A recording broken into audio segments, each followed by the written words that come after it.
Hi, how are you, Michelle? I'm good, Dana. How are you? Good, good. Survived the holidays? Yeah, they were actually really nice. What about you? Yeah, they were different, but not bad. Good, good. Hey, Leah. Hey.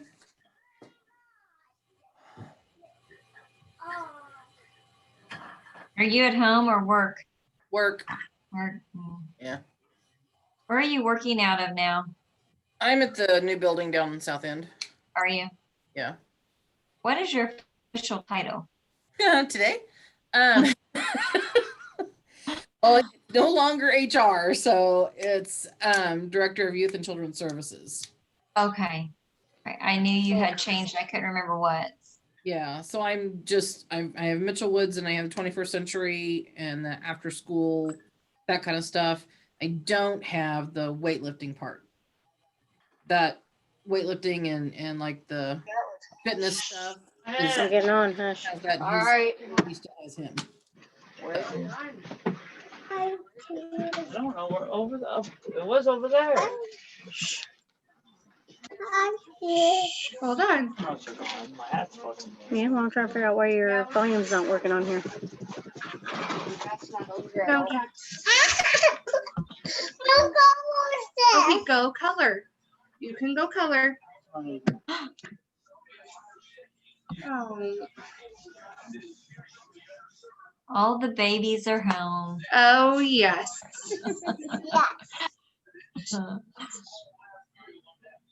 Just let what the kids see, it'll be fine. They'll get it figured out. Hi. Well, right now it says my Zoom meeting's not responding, so Oh, great. I may have to exit out and get back in. Yeah, probably so.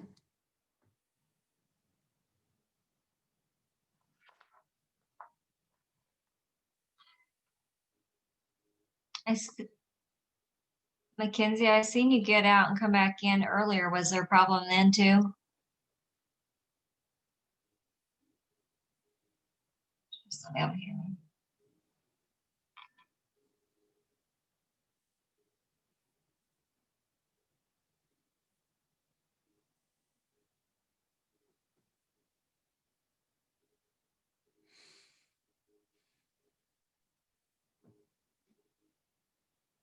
How many are supposed to be on tonight, Dana?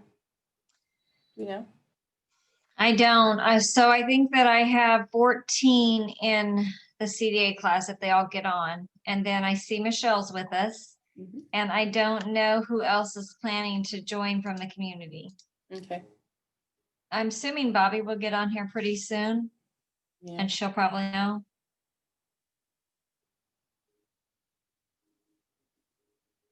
I don't know, maybe she won't get on here since I'm hosting the Zoom now. I don't know, she may not now that I think about that. That's true.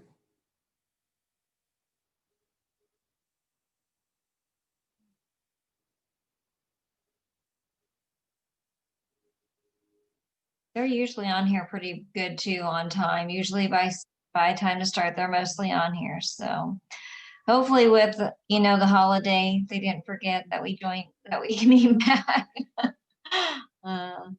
You know. Hey, Sierra. I wrote it down, but I forgot to sign up for it until this afternoon. I was searching everywhere. Okay, which one did I sign up for? Oh, there's Bobby there. I was like, oh my goodness. Kind of hard to get back in the swing of things after, It is. you know, a long holiday sometimes. Did you keep kids over the holiday, Michelle? Yes. So did you take kids on Christmas Day even? Oh gosh. Oh wow. Yeah. So you didn't get any kind of break? I did get a couple of days without kids this last Friday and Saturday, but it's not usually that way. Do you keep them over the weekends too? Yeah. Oh my goodness. Let's see if my video will start. What about overnight? Do you keep them overnight? I have done overnight here and there. It's not something that I do all the time, but if that's what they need. Wow. Yeah. How many children do you have? I have 6. But 3 of them are school aged. So, Okay. They come before and after then? well, we've been doing before with 1 of them and virtual with 2 of them. Oh, wow. Just found out yesterday that the 2 that's been doing virtual are going in person on Thursday. Oh. Just found out yesterday. Didn't get much notice, did you? Wow. Yeah, it's challenging at times. Hey, Bobby.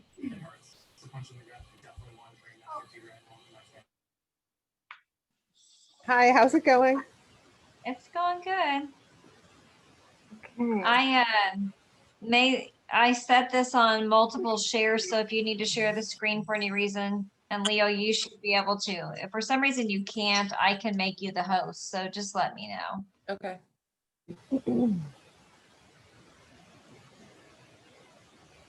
Well, the green button is lit up as if I should be able to, so we're just gonna assume that that's a yes, and it is working. I like Sarah's background. Makes me feel like I'm on vacation.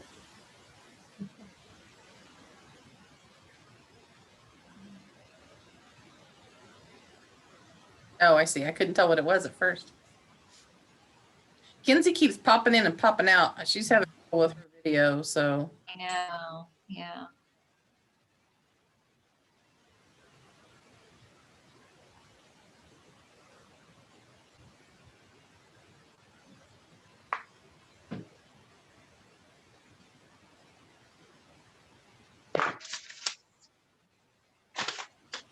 Hello? Hello? Hi, Sarah. Hi. Okay, you can hear me now. I'm trying to I get you can on my hear you. laptop, but it's not letting me. Phone? Hello? I know I'm on my phone. Yeah. Yes. Hi. We can see you. Okay, good deal. Good deal. How So have you Dana, been? before I forget, can I'm you? well. How are you? Oh, sorry. Good. Can you It's been send a me the while. chat log when you're after tonight? Yes, so I'm not really sure how I do that. I've never done that before. How do I send a chat log? It's always just really interesting. It should be saved as a text file on your computer someplace. It's always really interesting to see where it's saved. I'll do screenshots just in case of the Okay. chats. So Okay. yeah, so just in case. Okay, I'll try. Okay, thank you. Okay. I don't even know how you chat. Can you chat on here? Yeah. So about on your I don't phone. know. I want to be on my computer, but for some reason it's not letting me. Yeah, that should be an option of chatting on your phone. Well, and as your guys are coming in, welcome everyone, and go ahead and put your name and your MLP ID in the chat because that'll be your sign in.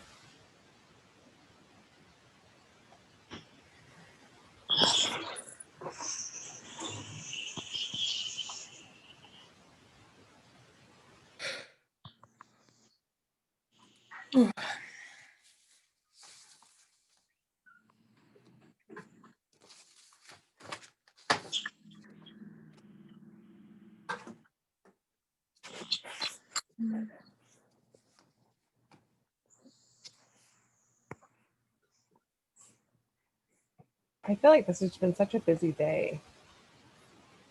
Just a lot going on. It has been a busy day. I think everybody's getting back that wasn't back, to work, so. Mm-hmm. Oh my goodness.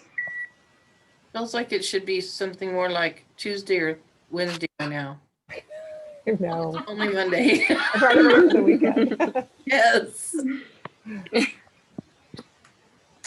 Mm.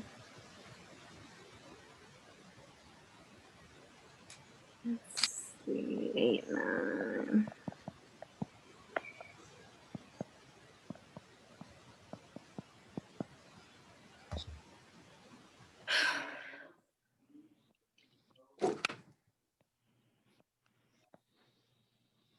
Oh boy.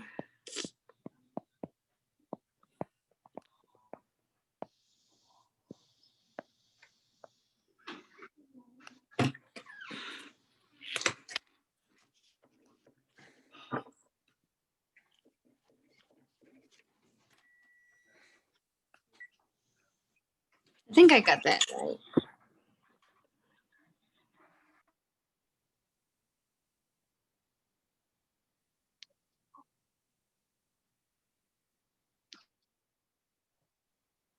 Harley, are you CDA user? I can only see part of you. I think that, Yeah, that's me.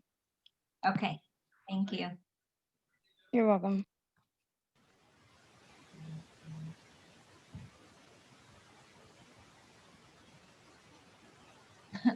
I have Mackenzie trying to get in here on 2 different devices. She is having trouble tonight. Poor thing.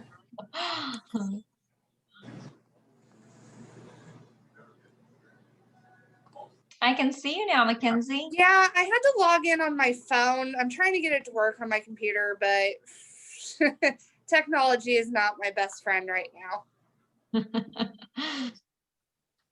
I don't know what's going on here. I don't know if maybe this will work. I tried to do it on my phone or on my laptop instead of on my phone, so that way I can look at the PowerPoints and stuff on there. So Right. we're gonna try it.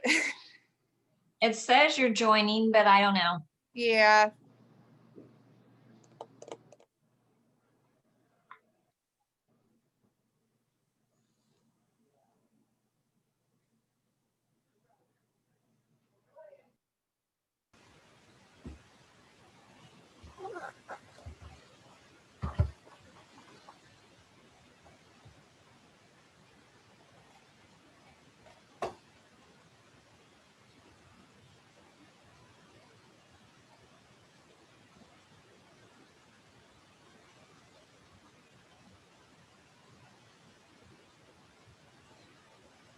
Okay, so as you're coming in, if you haven't signed into the chat yet, I know a number of you have not, please go ahead and do that. So put your full name and your MLP ID. That way we can give you clock hour credit for doing this. Otherwise, we're not able to give you clock hour credit. If you are having issues with technology, this is a small, I think we're all friends here, so let us know. And I'm sure one of us can help you figure out how to get the chat to function.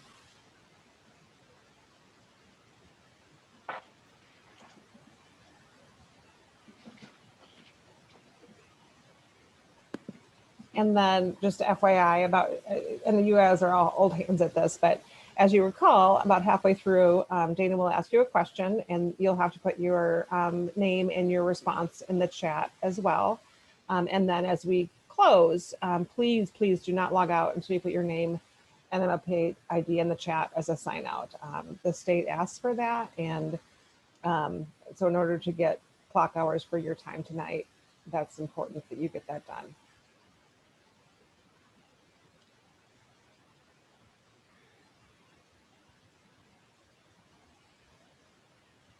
And I guess the final thing is, if you do not have your video on, please do. We'd love to see your face, and not only does it help build community, but it helps the speaker know that she's connecting with you. And if you look puzzled, she can, pause and answer questions. What happens if the speaker looks puzzled?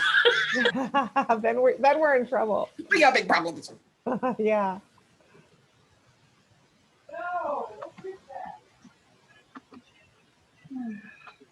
So I think we're getting close to being all here. Dana, what is your thought? Should we go ahead and launch? Yes, I would say let's go ahead and start. Okay. And say, So- Dana, I'm here, but my video is not working. We can see your name, so that's fine. Okay. Mackenzie. So welcome. Again, this is like we're old friends, but I'll introduce myself just in case. My name is Bobby Crunk. I'm with United Way of Greater St. Joseph. We're so glad to be here tonight with you all in this virtual version of our early learning series. So thank you to Head Start for doing this with us, and for Leah Parker, who's our guest speaker for tonight. You know, you guys are busy all day with kids, and you just probably don't take a moment and think about what you're doing, but I need you to know that what you do with young children every day is incredibly important. Not only for those kids that you're taking care of, the families that can work and can do other things, you know, to further themselves, but also for our community. We know that if we invest in people when they're very young, from the very first day, they're going to be able to reach their full potential, and we're going to have the kind of community that we want to have. So what you're doing not only helps those kiddos, but it helps the entire community. So thank you for what you do. It's vitally important. I'm going to go ahead and turn over to Leah. I know she's got a ton of stuff she wants to cover tonight. Leah is someone who brings a wealth of knowledge in running a child care center, working in the classroom, but then also as an administrator at InterServe, and really leading the program and leading her leaders. So Leah brings a lot of experience, and from the boots on the ground up to where she is right now today. So thank you, Leah, for sharing your expertise and your time with us tonight. Leah Parker. Sure. Thank you.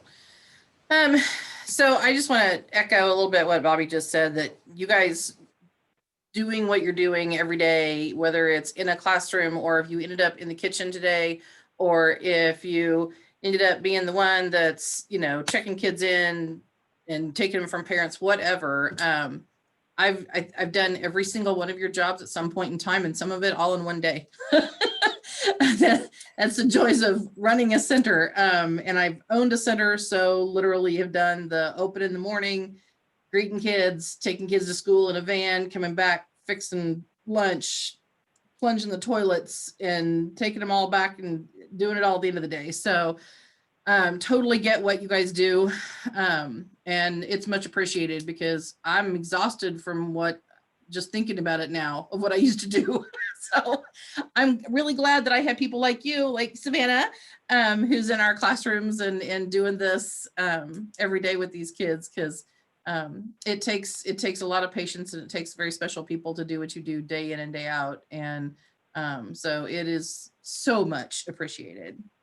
So I prepared this this training for last March's CDA group, last spring's, and then COVID. So we had to make a whole different change. And so I pulled up my PowerPoint from this, and clearly did not change my title and such. I'm going to go ahead and get this popped up here, and so you can see it. Hang on a second. Get the right screen. Come on. It's thinking about it. There we go. Okay, cool. Move my windows a little bit. Okay, so this still has my old title on it, so ignore that. I'm up until last July, I was still doing HR and compliance for the agency.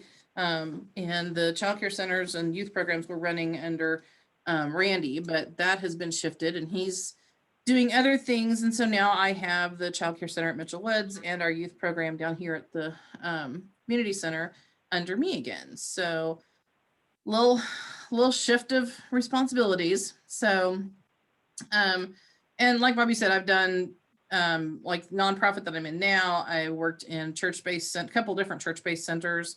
I was a director at a private center, while at the same time being a teacher and a van driver and a cook there. I've worked in a hospital-based program, and then I owned my own center. So my degree is from Northwest in child and family studies, and then I have a minor in business, because I started in a different field and decided I didn't want to sell furniture forever. So changed degrees, and I had so much business done, I just kept it with a minor. So, which worked out well, because as you get into higher level, like looking at being a director in a program, Missouri has a credential that you can apply for, that really looks at how at your business preparation. So that just kind of accidentally fluke worked, and so had the director credentials. So I did get a master's degree, a certificate from one school and a full master's from another, in management and leadership as well in the last few years. So so we're going to go through competency standard 5, which is ensuring a well-run, purposeful program that responds to participant needs. And that's function area 12, program management. So that's the crux of this is everything that's in your CDA book based on program management in specific. So we'll talk about the observation, documentation, and assessment, being able to objectively observe, record information, and then analyzing that and assessing that and how to use it and what to do with it once you have it, and planning curriculum accordingly, etc. We'll also talk about regulations and policies, because, we don't have any of those in childcare at all. So that's a short section, right? So we'll talk about policies and things like that. We'll talk about mandated reporting. And then I'm sure you all realize that you are one. And then the records and things that need to be on file for the kids. So, and then we'll also talk about professional relationships. So, how you interact with colleagues and supervisors and parents and everyone. So we'll start with observation and documentation. Observation is really, it's not just watching your kids see what's going on. Supervision is basic. We have to supervise kids for safety. That's just, if nothing else, we keep them safe. Going back to our conscious discipline things, that's our ultimate goal. We keep them safe. And sometimes we'll joke that, if they made it through the day and everybody went home with the right parent, we've done our job. And essentially, yeah, because we want to make sure our kids are safe and taken well care of.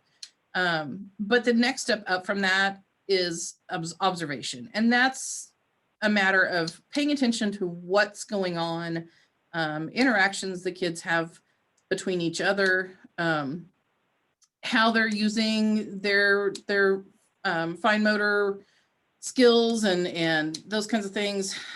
So you're going to do things like watching how they hold pencils, how they hold crayons, watching for those fine motor things. Can they hold scissors correctly and cut with the scissors held up the way they should be, or are they trying to turn their hand sideways and cut? Or can they not really control those scissors yet? And those are things that kind of show you where they're at in their development of fine motor. We know kids develop from large motor down to small motor. So, you may have kids that just aren't quite there yet. They may be fine running around and kicking a ball and throwing a ball, but they're not really quite there yet in holding utensils correctly, or pencils, crayons, those kinds of things. So you want to watch for that kind of stuff. And then you need to be able to observe what's going on and write down what's going on. The hard part about the observation and documentation is being as objective as you can. And you really have to pay attention to do that. You really have to practice and learn how to do that. When you're observing, you want to look for what's actually happening, what you can see happening, and not guessing what's going on behind the scenes. So when you're writing down a behavior, or you're writing down an interaction with a couple of kids, you need to be able to say it happened. This is who was involved. This is what they were using. This is the time of day. This is the center they were in, or the piece of equipment they were using, but not really put anything down that really shows that you have an idea of their motivation or their emotion or how they felt or whatever. You really want it to be as factual as possible. It makes it difficult to really see what's going on as a whole when you go back or whenever you discuss that with a co-teacher or you discuss it with the family member. If you have a lot of, I shouldn't say preconceived notions, but somewhat, yeah, a preconceived notion, ideas of what you think was going on because you just don't know. So if you can put things down very specifically, then it's a lot easier to kind of track and see if there's trends in the behaviors. You know, see if there are things going on that seem to be happening at lunchtime every day, or they seem to be happening only during transition times, or they just don't interact well with that particular child, that their behaviors seem to come up when this other one child comes into the mix. So in order to see those patterns, you need to be as objective as possible. You can do observations in a couple of different ways. You can do it a child at a time, looking for specific skills that they may have developed or are in the beginning stages of developing. Or you can look at a group of children, especially if you're looking for certain social skills, or if if you have behavior issues happening in the room, you may be watching a certain group of kids and how they interact to figure that out. And again, going back and saying, instead of saying how the child, that their face, that they were angry, you would write down that their face was, had a frown on their face, their brow was furrowed, kind of the same kinds of ways that they talked about in conscious discipline, of saying, gosh, your face is looking like this, and you have your arms crossed like this, and things like that, because it's very specific of what you actually see and what is happening rather than what you think is going on in their mind. So, because clearly we never really know what's going on in those little minds.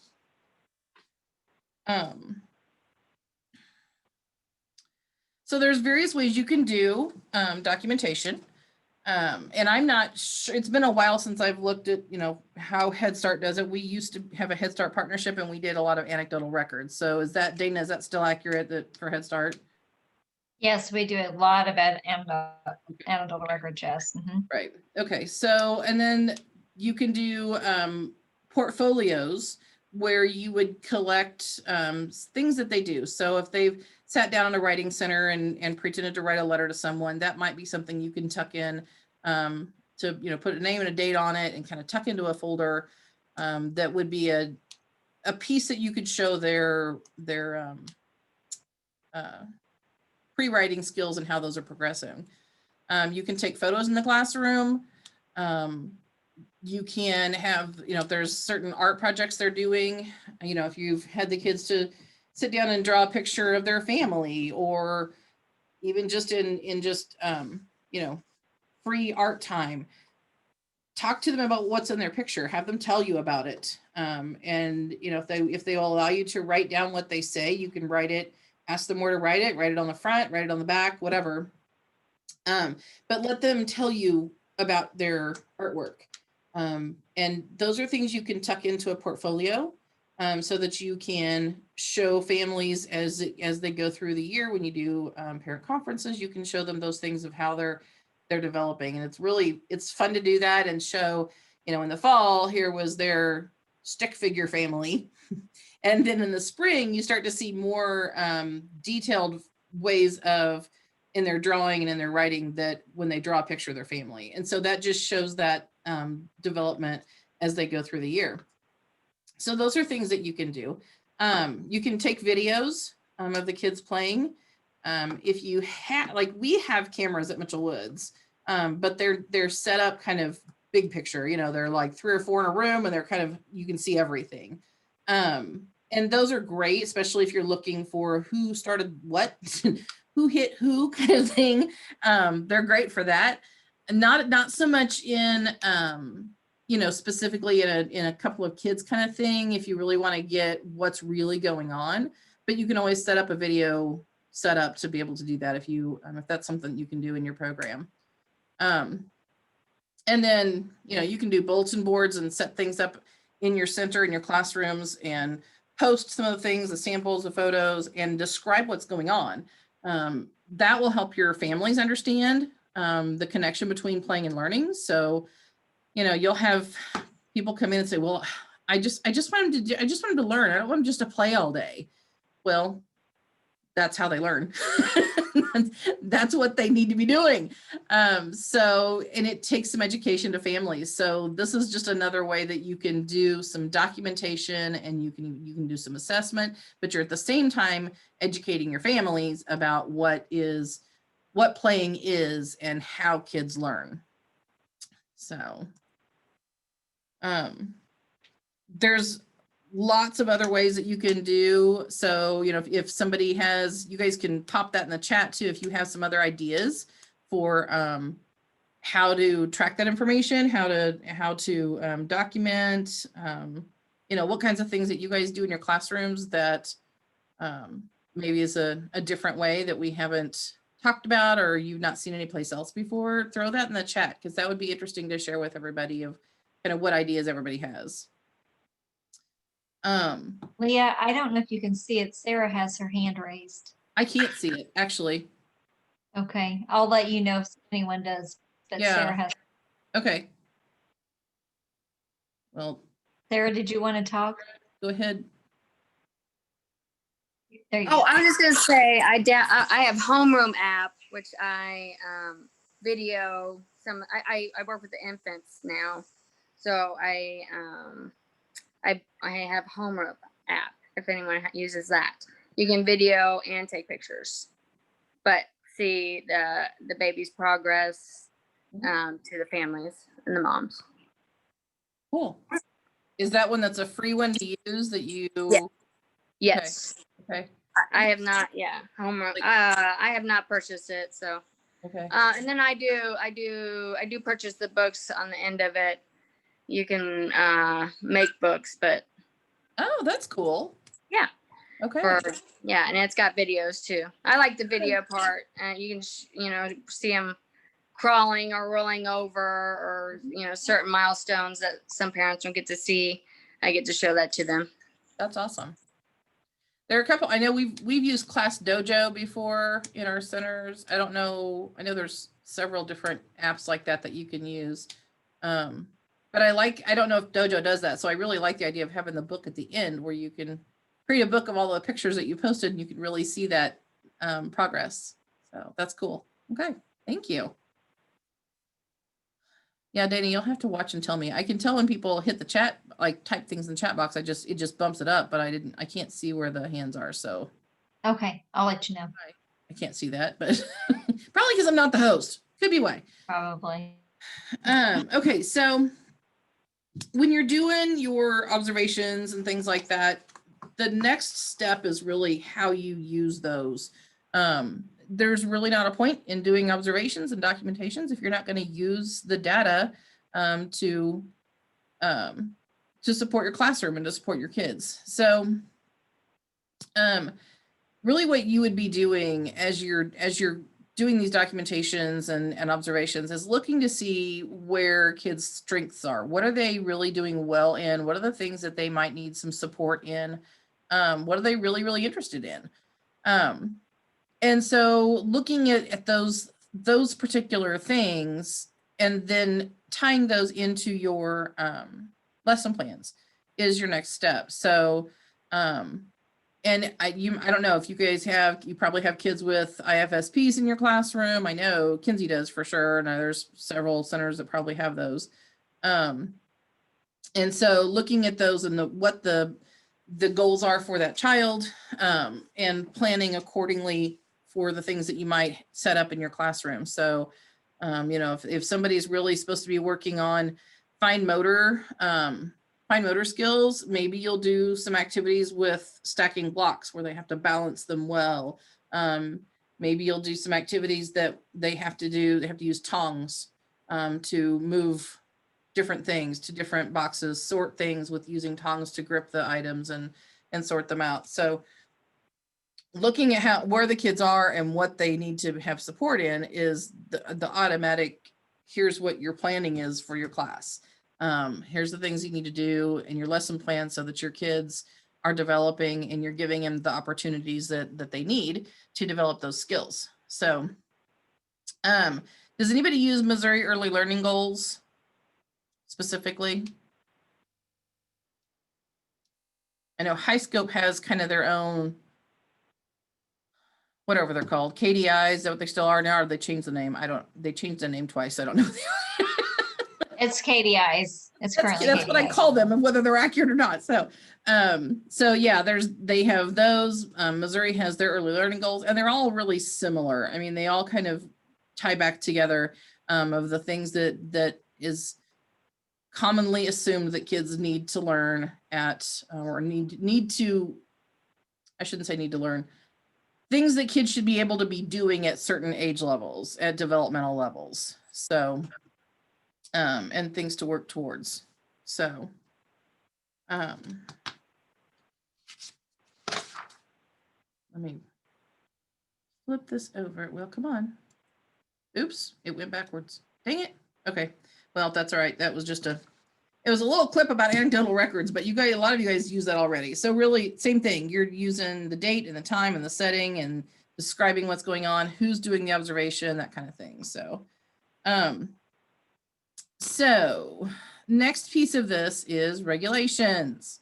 I probably could have just keep on listing things, like between licensing and sanitation and fire and whatever accrediting body that you may be using, whether it's NACI or Missouri or NEPCA or Lord, I don't know, there's like 2 or 3 more. Head Start performance standards, CACFP, city codes, mandated report. I mean, the list just keeps going of rules that we all have to meet. And then if you take subsidy, there are more rules that goes along with that of what you can do, what, how you have to do attendance records and how you handle all of those things. So, and honestly, and Randy likes to spout this to people, that childcare is the most regulated program that InterServe has. Well, yeah, it is. It really is. And oddly enough, since I'm over children and youth now, I have the most regulated department that the agency has, and I have the least regulated department that the agency has, because our youth program it's never had any real regulations tied to it, because it was a drop-in community center kind of setup. Kids just came in, they'd get some tutoring, blah, blah, blah, and they go home when they feel like it, kind of deal. That's changing. It's changed a lot, especially since COVID, but it's changed in how we function, because we have a grant from DESE, the 21st Century Community Centers grant. So it's becoming more regulated, but still not quite to where Mitchell Woods is. So lots to keep up with. And you should, Bobby's going to send you guys later a resource list that has the links to all of those regulating bodies. So it's sometimes, this comes from somebody who's a junkie on this kind of stuff, but it's sometimes interesting to go and look at that licensing manual for other levels of centers. So if you are a home provider, you have that certain level of licensing. But sometimes it's interesting to go and see what centers have to do to meet some of the rules, and maybe even what license exempt rules are out there and what they don't have to do that some other programs have to do. So it's some of that stuff just interesting to look at, but it's also a good thing to have in your back pocket if you kind of want to make some changes, and you can look and see, can I do that or can I not? So, so with records in particular, licensing requires all kinds of things. Accreditation requires all kinds of things. Performance standards require all kinds of things. So with kids, I mean, you guys know they need enrollment forms. They have to have attendance sheets, either filled out or printed off and signed or whatever. You have to fill out accident reports. You have to do, health and safety things. Are they healthy enough to be in childcare? You gotta have copies of shot records, all those kinds of things. Staff members have to have a lot of the same kinds of ideas. Employment applications all have to have certain things on them. Can't have some things on them. You have to keep track of training hours, which should be happening through the Missouri Workshop Calendar. And now it's to the point, used to be licensing didn't even acknowledge that open existed.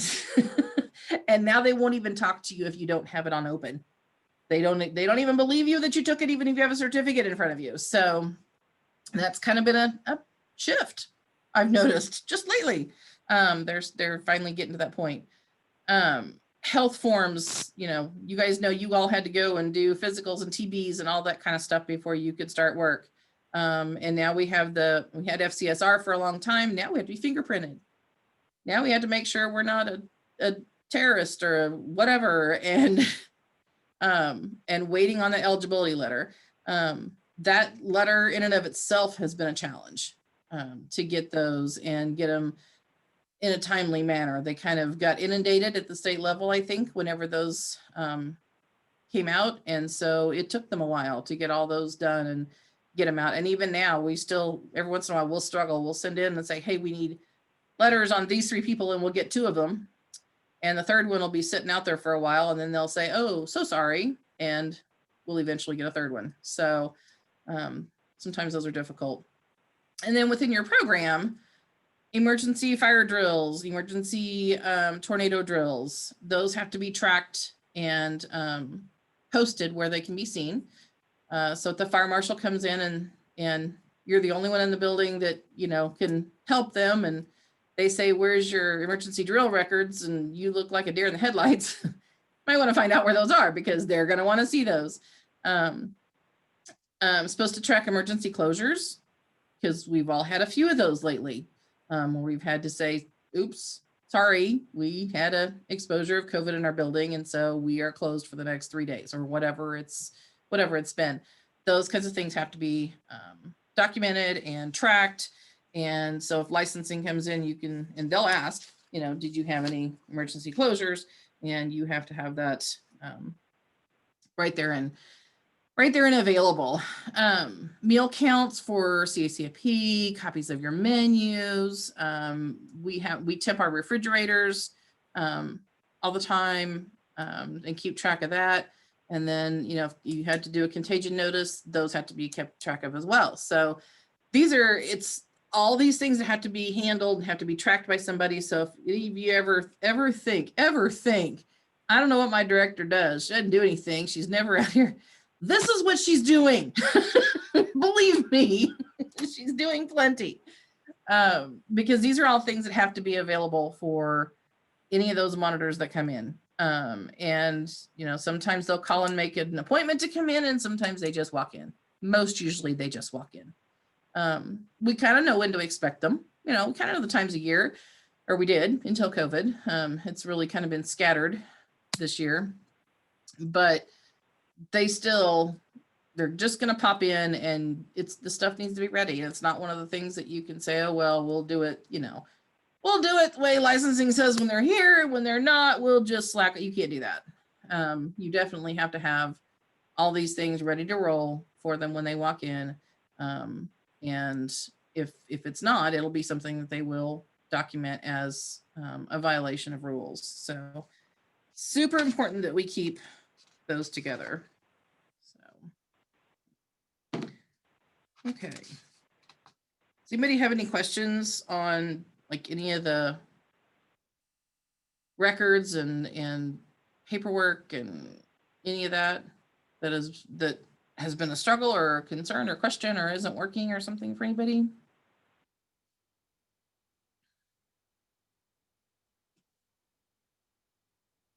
Does anybody else hate doing file audits? Yes. And just when you think you can do a file audit, you can do everybody. And then in 2 months, go back and for some reason, something has disappeared. Like, how does that happen? I think there's gremlins that get in files some days because you can just, you had that form. So. I agree. Mm-hmm. Okay. So next thing is mandated reporting. So everybody knows that they are a mandated reporter for child abuse and neglect. This is, I'm not going to say it's the worst part of my job, but it's pretty rough. Nobody likes to be the person that makes those calls. Nobody wants to be the one who kind of has an inkling of something going on, because it's heartbreaking and it's scary, and it's scary for you as a provider. It's scary for your program, and it's super scary for the kids and for their families. So, and the thing is, you don't get to just, when you clock out at 4 o'clock or 5 o'clock or 6 o'clock and go home, you're not off the clock of being a mandated reporter. As long as you're employed by a program like one of ours, you're a mandated reporter. So if you know of something, you see something, you have to report it. And honestly, even if you aren't sure, but you think maybe it's a concern, you're better off just putting in the report and letting the state make that choice of whether it really is something or not. Because if down the road there was something and you didn't make that call or that report, and that is common knowledge, it can come back to you that something happened to that child and you knew about it and did not make that report. So whether you think you know, or you're not really sure, or you know for sure, make the call. Definitely. So they've made it a lot easier to make those calls. So on that resource list, there's a link to the online reporting. You used to have to make the phone call. You have to have all the kids' information, parent information, all those things in front of you. You'd need to have a description of the situation, of the issue. You'd have to be able to how to get a hold of the family. And depending on the severity of the call, they may show up at your program to see the child. Especially if it's bruises that you're seeing, they want to see the child quickly. They want to get pictures taken, because once those bruises fade, the proof is gone. That evidence is no longer existing. So it used to be a lot more. You definitely had to talk to somebody, and you definitely had to know your information. And doing that, typing it in on a computer screen and talking to somebody on the phone is two different things. And I know that I've had staff who have scared to death to make that phone call, just scared to death to make the phone call. And, I'm not going to make the call for you because I'm not the one that saw the situation. I'm not the one that knows what's going on with the family. I'm not the one that saw the bruising, whatever. You need to make the call. I'll sit there with you if you want me to. I'll be right there for moral support. But I can't make the call for you. They want information from firsthand knowledge. However, the flip side of that is I've also had staff who have made calls and I didn't even know about it. And that's okay. They don't have to tell me. You guys do not have to tell your managers if you are making a hotline call. I would like to know, mostly because I kind of like to know if we're going to have police officers walking in our building for some reason. If I'm expecting to have children's division show up to see a child, I would like to be there as administrator. If I'm that director, I want to be there just to be able to kind of control the situation a little bit, that we don't have, 6 families standing in the hall and the police walk in kind of deal. So, if we can kind of keep things as much privacy as possible for the child and for that family, it makes it a little bit easier if we do know that's going on, but absolutely don't have to be informed. If you think there's something going on, you're a mandated reporter, you can make that call. So the good thing about it, though, again, is they have added an online system. So it makes it a little less intimidating. If you don't want to make that phone call and have to talk to somebody and explain this, and, it's emotional for you because you're worried about the child or the or, you know, what may be going on, or that what could happen to the child, or what could happen to you if they knew that you reported, that kind of thing. Doing it online kind of takes some of that stress off of you. And so there is an option to do that.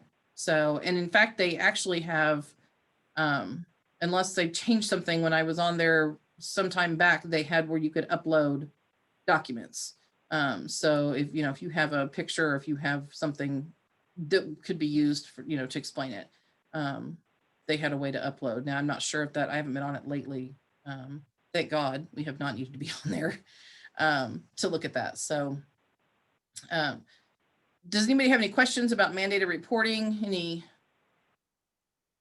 how it works, or what goes on, or? I had a question. Mhm. So do they know, does the family know who reported them? Or the You know, concern? that's good. They will, I've had them tell us, oh no, we won't tell the family who reported them at all. And then I've had situations where they've absolutely told the family who reported them. So I think there's a difference in children's division and police department and whoever's involved, or whether or not they really tell that. In a lot of cases, they're going to know, if in most cases, they're going to know if it came from childcare. I mean, where else has their child been? I mean, you know, if it's pretty narrowed down that it probably came from childcare. They may not necessarily know what employee, you know. But I have had parents come in and say, they told me that they got a call from my childcare center. Okay, really? Because they're really not supposed to divulge that information, but that doesn't stop people from doing that.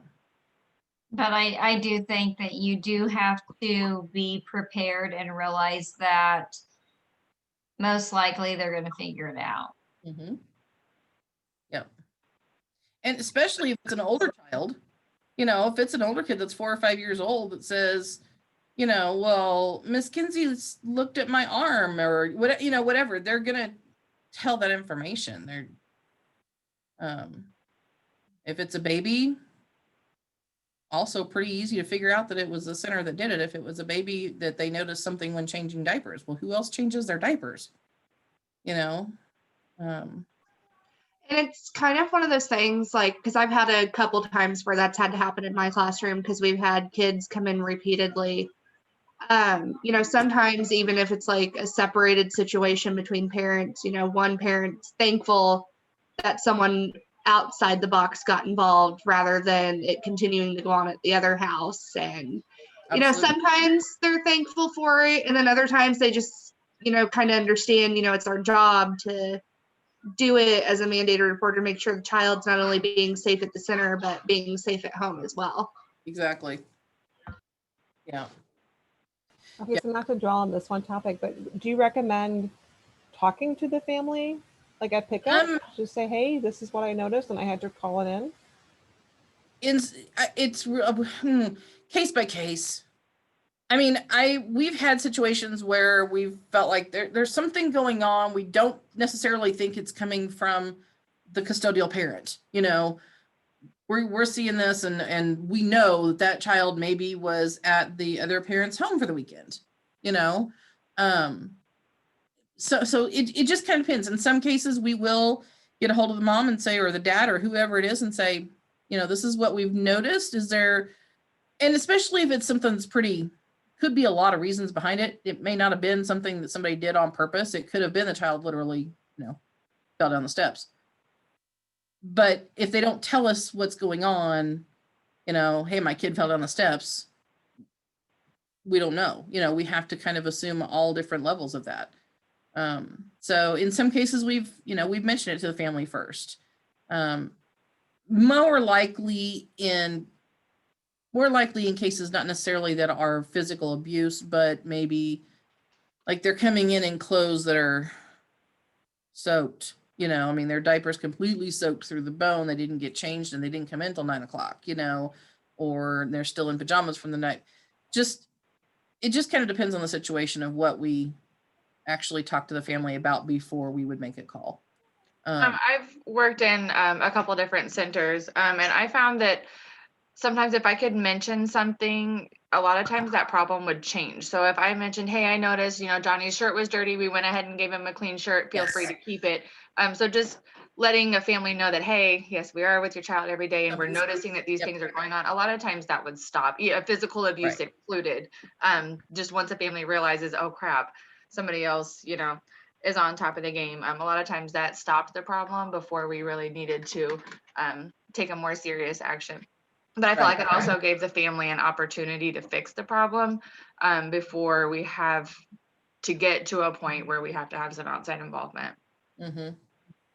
Yeah, and we had a family that kids were coming in just filthy. I mean, and not always, but there were days when it was just really bad. And so, yeah, it was, let's talk to the family. And honestly, in talking to the family, found out that their water had been turned off.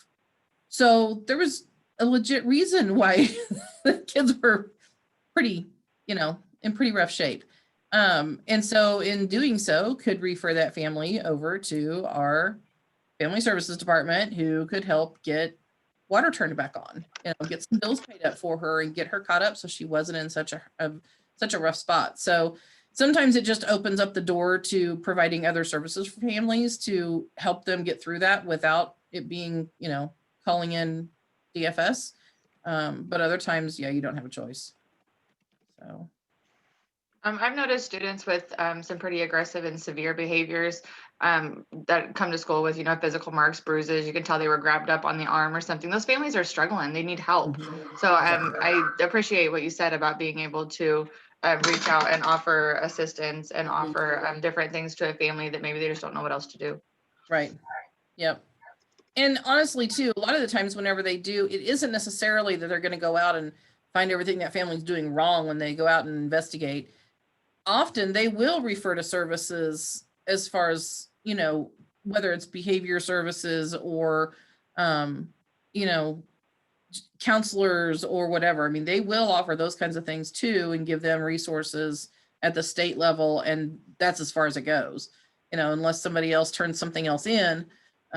That's really as far as it gets to. So it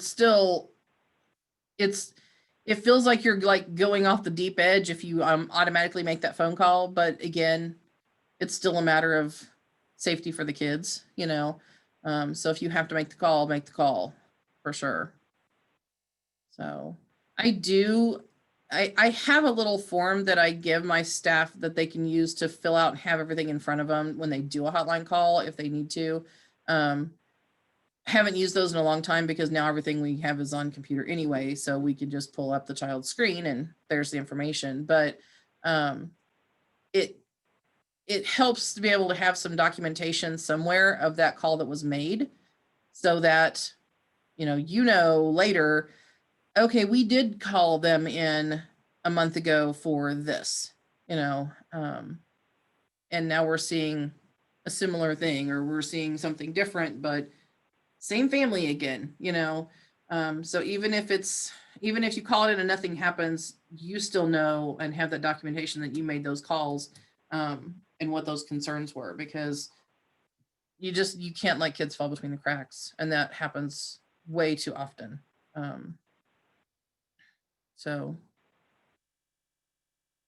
anyway, anyone else on mandated reporting?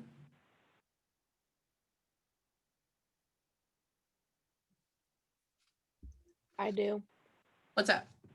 So if we see something outside of work, like at like a store or something, are we still like even if it's not our kid, do we still need to like report it, even if we don't know anything about like that family? Yeah, and it's hard to do, honestly. I mean, if you don't know who they are, how would they track them down to check on? I mean, that's what makes it hard as a mandated reporter. I think it's really more along the lines of, you're at a friend's house and you see somebody with a child that's doing something inappropriate, or family, because you've got to know some information. I mean, you've got to be able to tell the state, okay, well, this is where they live. This is, it's hard to say, well, we saw this kid in Walmart and he had this hand-shaped bruise on his cheek, there's no way they can investigate based on that. They've got to have some information, about the family, at least a name, a parent name or something, so that they can find that child. Because that's always been my thing too. There's been times I've seen things happen in the store and I'm like, okay, well, that was borderline, but I don't know how to, that person probably should be reported, but there's no way of knowing that information, unless you just walk up to them and say, hey, can I get your name? I need to report you to child abuse neglect. It's probably not going to work too well. I'm not going to get what you want. So, but you also can go to a manager and say, this is what's going on in the store and, probably needs to be handled. So it can at least be stopped at that point. And if you're somebody who's good with confrontation, walk up to them and say, stop it. That may backfire on you. But it's, it's a matter of the situation with the child and what that severity is and what needs to be done.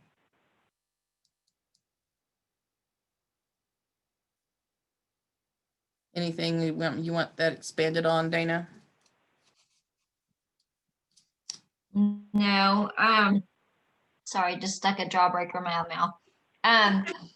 I was gonna share that Child Advocacy, I don't know why I can't talk tonight, Child Advocacy Center has some great resources. They have a training I just recently learned about called Darkness and Delight on identifying children with like sexual trauma and how to deal with them, and it's free. And so that's just out there. For anybody who, is interested in finding out more about that, so the Child Advocacy. Okay. Yeah, I haven't heard. And it's specifically on sexual abuse, though? I believe that it is. It might be on more, we contacted them about some things that we were concerned about, and so we kind of focused on that. Mm-hmm. But I will say they also have a couple other programs that are really good. So they have one, they'll come in and talk to children 3 and up. It is not in any way sex education, but it's called Play Safe. And they talk to children about appropriate things and some things I've never heard before. Like we've always heard about good touch and bad touch. Mm-hmm. And they talk about that, and they don't ever use those terms because horrible as it is for children that are sexually abused, doesn't always feel bad. Might be uncomfortable, but it's not always bad. Feels bad like a slap or anything. So anyway, they bring all these different aspects into it, things that I hadn't really heard before. And so that's another option. And then they also have a 4-week parent training on being parent strong and child safe, where they do provide transportation, a meal, and childcare. So Wow. I'm assuming they probably have some other types of training because of offering all of that. So maybe something you want to look into for your staff, because I was pretty impressed when I listened to them. Interesting. We've had them do the From Darkness to Light training before, back at, gosh, I don't know how long ago at Keatley Center. It was really good. And it was focused on sexual abuse. And they're the ones that do the forensic interviews. So if a child, if a child needs to be interviewed because of an abusive situation, Yes. they actually they're contracted with all the law enforcement in the region. Actually, the kids go there and do a video interview, so it's less scary for them. And then they have counseling as well. They do amazing work. I found them to be extremely responsive and helpful. I called around trying to get some one-on-one guidance support for some teachers, and I just couldn't get anybody to respond. And one of our family advocate staff found them, and I contacted them, and they were like right on top of it. Yes, Bobby's got the website on there. Yeah, I just kind of looked at it to see what they had on there for the training, and I think I didn't see it easily, so you might have to call them. But But yeah, they do a great job. And also that, yeah, they do a really good job. And it could be something where if you're not sure about calling to report, you might just call them and say, hey, this is a situation. What do I do? And they that can is what they said as well, Okay. that Yeah, they they're- would guide with that. If you had questions, they would guide with that. Okay. Mhm. Good. Yeah, they're outstanding. Good. It's been a long time since I've had an interaction with the Child Advocacy Center because it was before Joyce retired. Mhm. So, because I haven't really heard anything out of them, from them, about them. I know they're still there. Well, they changed their name to Voices of Courage. So Oh, it's no- really? yeah, it's no longer Northwest Child Advocacy Center. Okay. And yeah, they Melissa Birdsell is the new director. Okay. I haven't. And she I've was the seen one that her- met with us. I- She and two yeah. of her other staff. Huh. We should side conversation, Bobby. Add her to the directors networks. That's a really good idea. That would be, yeah, because I mean I wasn't aware that they had added a lot of those things. So Mhm. Yep. sorry guys, a little sidebar from another group. Okay. Well, it's so you guys are, I mean, you know this, we try so hard to bring all this great information and resources to you and that make sure everyone knows what's going on, but you always find new stuff. There's always new things to learn about and to share. Yeah. And it's sometimes it's, if it's not something that you're dealing with right now, that you're not going to go and seek out, it's kind of like those parent handbooks that people don't know what they say until they actually need to know something and they go look it up. Mhm. Yeah. Yeah. And this is a really good example of, like, it's important to know, like, who to ask the question to. So don't go ask your cousin, should I report this? Ask the people that really, that know. Ask the Right. ones who are skilled in this. Yep. Okay. Nothing against anyone's cousin. No, but So that is one thing, let me say that too. They said that so they really said you really shouldn't go and ask someone even like a coworker, maybe a center director, but not because they said when you do that, you're really looking for an out. Mm-hmm. So you don't want to be doing that to look for an out. Right. You want to be someone who's going to direct you in what truly is the best option. Mm-hmm. Okay, so I'm sorry, dwelling on this again, but one more little thing, and I don't know if you heard the statistic, Dana, in your training, but we had Joyce do this training, I don't know, 8 years ago, and I still remember one of the things she talked about was the prevalence of abuse and the I think it was 1 in 5 children are currently, or maybe maybe it's not quite that many, 1 in 15, something like that, but They didn't share that, so I'm not sure. that are currently being abused in their home, like right now they're being abused, and it was something like 1 in 10 or 15. And she presented this information, and then she asked the audience, child care providers, to answer, so how many of you think you have an abused child in your classroom? And like no one raised their hand. Well, clearly they did, and if that was the percentage. So anyway, so I think it's really, like Dana said, it's really easy to just discount it and to try to get it out.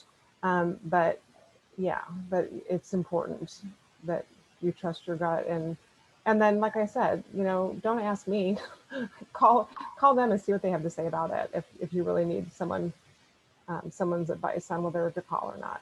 Mm-hmm. Well, and you can even call the hotline and say, I don't know if this is a reportable thing or not.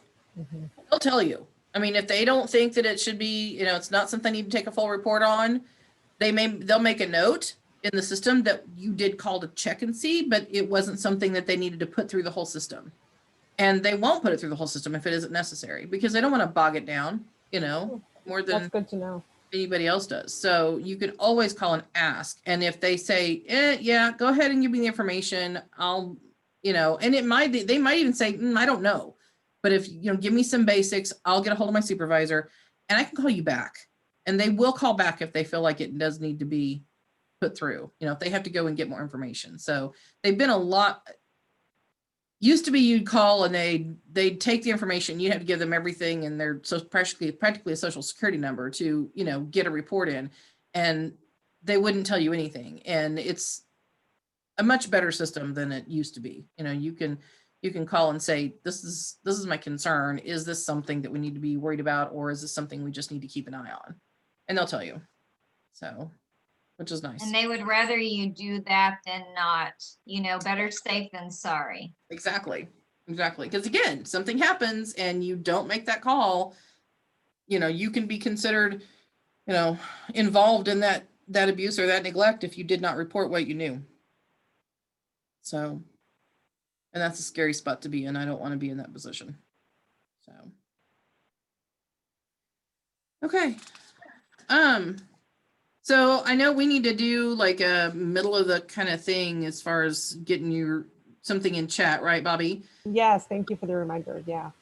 Yeah. So if there's a specific regulation that you think is something you've had trouble with meeting, even if it's not something we talked about, but there's some kind of a performance standard or a rule or an AC accreditation standard or something that you have had struggles with, drop that in the chat and we can kind of talk about some of those, and maybe give you some suggestions, or it may be something that's happened in the past and how you dealt with it.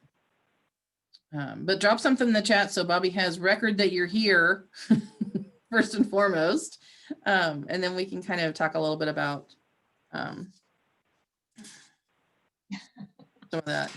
I love your picture. Yeah, and I apologize. It is cumbersome, but the state does require that. So please put your name and that response in the chat, or even your name and I don't know in the chat. Just something.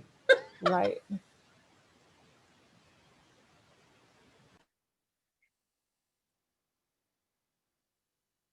Okay, so wait, I'm sorry, this is a total side question. Is it still hunting season?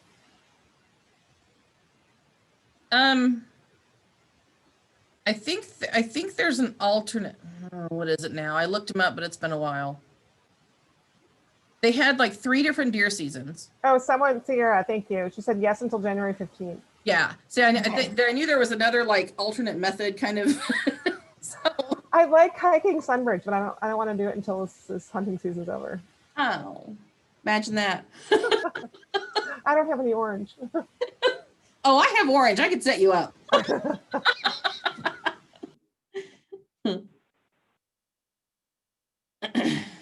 Well, I'm a little confused about like what the question was that we were supposed to be answering in this. Just we've talked a little bit about regulations and things like that. So is there something that you have had to work with that maybe you've struggled with, or that you had to find a creative way to meet a regulation or criteria, that you can drop in the chat and share?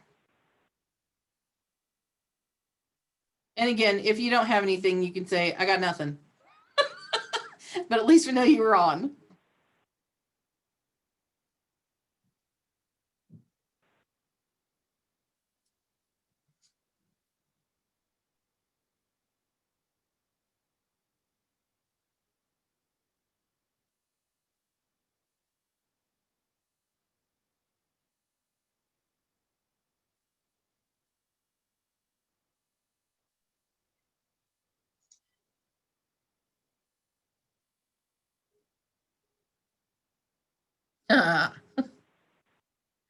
So trouble with parents and sick kids. Oh my gosh. The struggle is real, especially with infants and the babies. They don't want to get them tested, which I don't really. I mean, it's kind of traumatizing, but they do. Some of them are sick, and it's that's my most difficult, especially because I'm working with infants now, so it's a little bit different. But I can tell when an infant doesn't feel very well, and it's hard to. And they always think it's teething.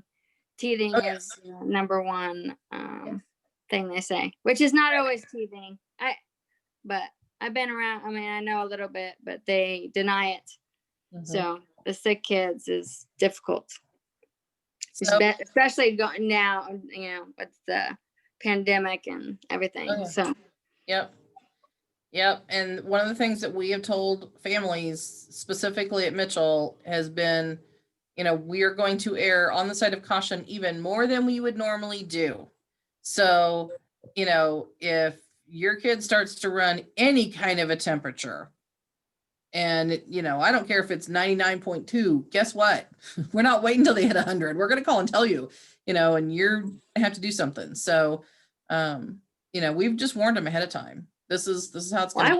I work with a lot of like nurses and yeah. doctors' kids, and they say that because we take their temperature at the door, but then they give them Tylenol so they won't read it until Right. 6-7 hours later.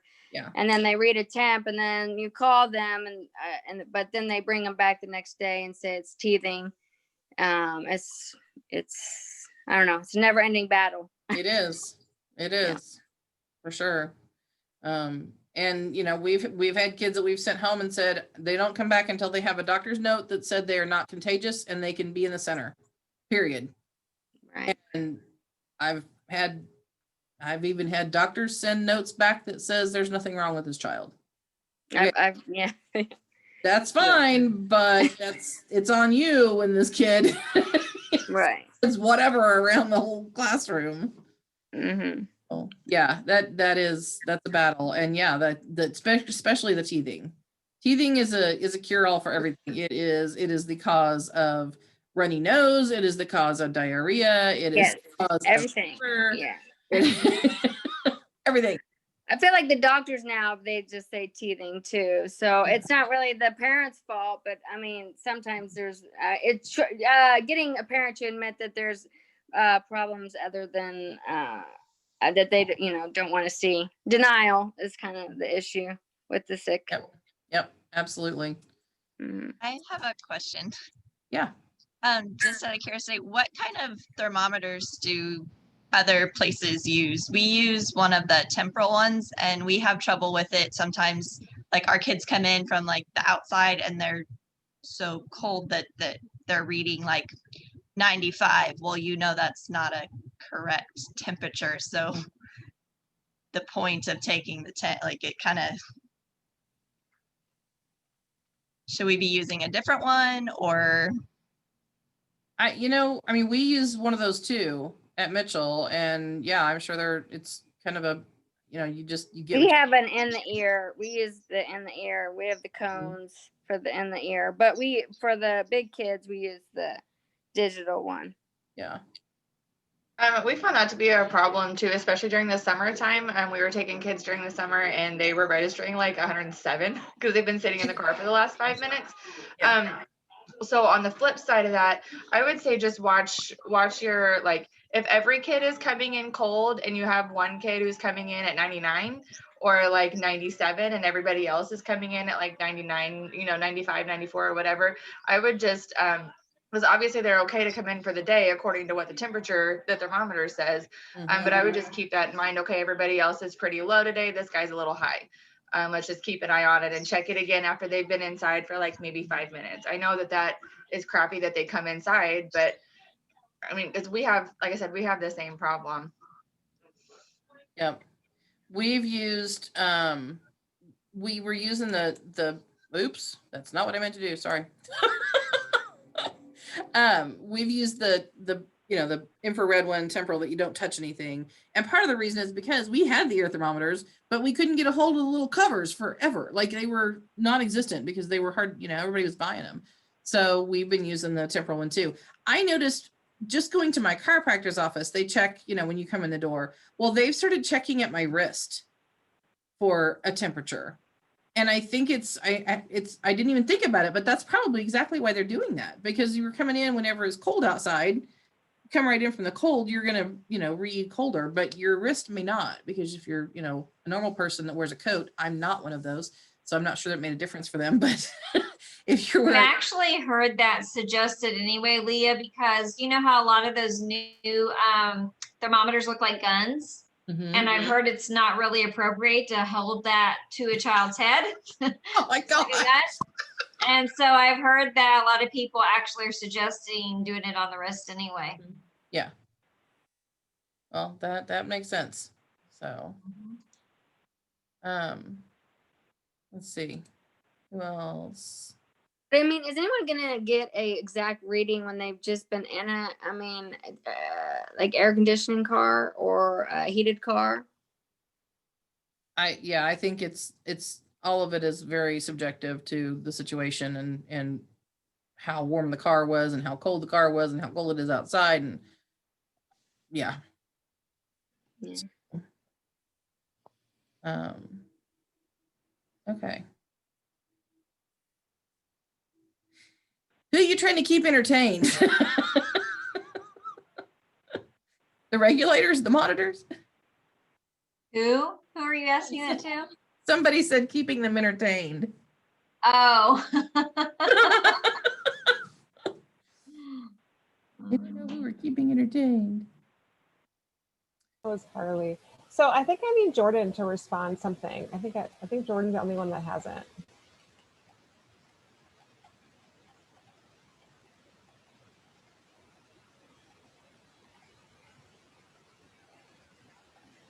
Oh, there we go. Thank you.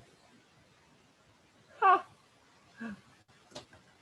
The barriers don't really work so well if they want to lick them. Thank you. Yeah, I just had flashbacks to a conference that I put on through InterServe several years back, and the name of the conference was "Don't Put Your Tongue on That." So, and now we know why. It all comes back around. Oh gosh. Okay. Let's see. Taking temps on foreheads. Yeah, so we can do that different.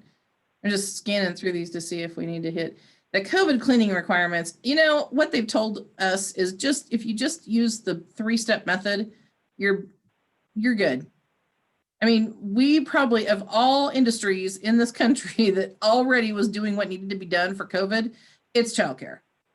Because we were already washing things down, rinsing things down, spray, bleach water spray, let it dry kind of thing. I mean, as long as we're doing what we're supposed to do where that's concerned, we're already head and shoulders above pretty much any other industry as far as, keeping things clean and not leaving COVID germs on things.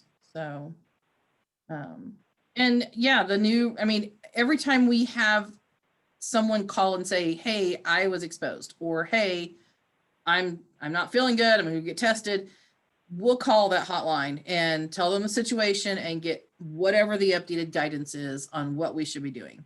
Is this a 14-day quarantine? Is this a 7-day quarantine? Is it, we're essential workers, so how does it apply here? Every time, because the protocols keep changing.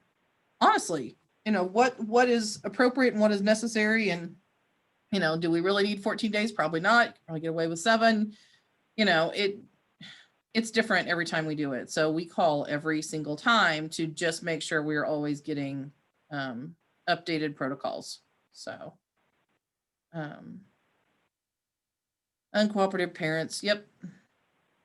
Turning back in paperwork. And that's, we've kind of have a luxury where we've got we use ProCare in our center. And so we can literally lock somebody out from being able to get into the center all the way in where the classroom space is if they don't have something turned in. So if they're behind on payment, or if we don't have updated emergency contact information, or we're missing something else from the file, we can stop them at the door that way. And really, we've got staff that are taking kids at the door anyway now. So parents aren't always coming in, and that's, that's a good way to do it too. But you don't always, not everybody has that ability to do that. So yeah. And honestly, if you tie it back to their money, if you can get it that way. Head Start doesn't have that luxury either, but there are ways to tie it back. And sometimes it's, if you got to give a kid a prize because their mom did what they were supposed to do, maybe that's not a bad thing either. Sometimes you got to get a little creative getting paperwork turned back in that you need, because it's going to come back, licensing is going to come in and say, where's this form? And then they really can't come. If you send them a letter that says licensing says, because this form is not in our file, you are no longer enrolled until it is. But it is important to have that stuff. So I found like putting a colorful sticky note on their daily sheet or like a note highlighted really, really helps. Because sometimes if it's not highlighted at the end of their sheet, they're not going to see it. They're just going to glance at it and be like, oh, okay. Yep. we used to have Starburst stickers that we would print needs diapers and stick it right in the middle of their daily sheet when they went home. You can't miss those neon pink Starburst stickers. So, okay, well, so we're going to talk a little bit about some ways to kind of keep up on all of this, because it is a lot to keep track of. And I've got some things that Bobby can send you guys out afterwards that are, some of it is stuff that I've created through the years to use to kind of keep things going. And so when it comes to like those, all the child files, staff files, I have a checklist that has every single piece of paper and then anything specific that needs to be on there. So if it's a child enrollment form, it says child enrollment form, and I may have on it, I may have something that says signed next to that, because parents forget to sign enrollment forms. I don't know how they forget that, but they will completely skip over the signature line. Or they may, so things that, you know, parents skip a lot, you know, that may be noted on the checklist. So as you go through that child's file, you can check off the enrollment form is here. The shot record is here. The medical form from a doctor is here. Their individualized care form for infants and toddlers is here. What formula that they need for CACFP, that's here and that's complete. So having those checklists as you get paperwork in for a family makes it a lot easier to keep track of what you need. Bless you, Bobby. It makes it a lot easier, and you can glance at a file and go, oh, this is what I need. And then again, when you go back, if you have to go through and do file audits because things change and kids get new shots and things like that. So if you're going through doing file audits, again, you can use that checklist to make sure all the pieces are there. And then the staff file can have one of those checklists as well. And as you get things, a lot of that stuff won't come in, you know, day one. It may take you a couple of weeks to get the physical and TB done if you have to do the TB.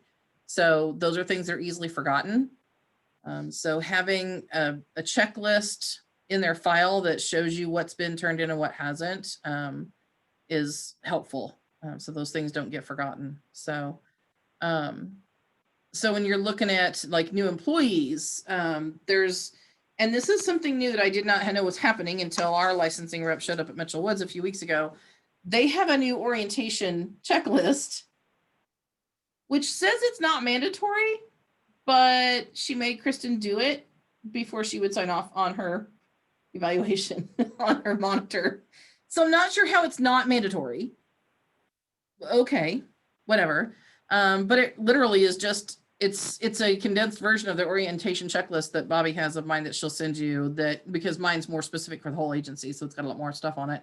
But it's the, you know, did you go over the licensing rule? Did you go over sanitation rules? Did you go over child abuse and neglect? Did you go over, you know, all those things? And that employee signs off that they discussed all of that with you. So that, again, mine's a lot more detailed because it goes over lots of stuff for the whole agency, because we want to make sure our staff know they're coming to work for InterServe, not just for Mitchell Woods. So have a lot more things on it, but that's a new state form that is mandatory, not mandatory. I guess it may depend on which licensing rep tells you that. So, but that's what Connie had us do. So that facility checklist that Bobby will send with all that stuff is another one I developed, because we have, you know, you have fire comes in once a year unless there's a great reason. Sanitation comes in once a year. Licensing is supposed to come in twice a year unless there's some reason for them to come in otherwise. Well, even if you know what types of year those are, going through your program at least quarterly with this little checklist where you can walk around the classrooms and make sure that your plug covers are in. Make sure that your fire extinguishers are on schedule to be recharged or whatever they need. Those are an annual thing. Make sure that your exit lights, if you have the exit lights over your exits, that the bulbs aren't burned out. And so all those little detail things that we look at every day and don't pay any attention to at all because we're in our classrooms every day, all day.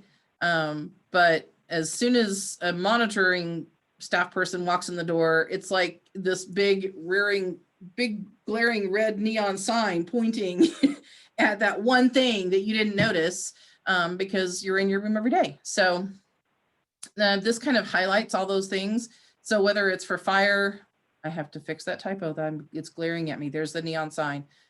For fire or sanitation or whatever, definitely gives you that guideline to go by and make sure everything is going well. And kind of helps you to focus on some things, even if they aren't on the checklist. You know, if you walk in and look at something and go, oh, there's some paint chipping right next to that light switch. I did not even notice that. And I use that light switch every day because chipping paint is an issue. So it will help you kind of see things that even though you see every day, you'll actually see them for real and make a note of those to get those things fixed. So, and that way you don't have this huge list right before they come or right after they've come and found all kinds of things wrong and you have to go back and fix them all.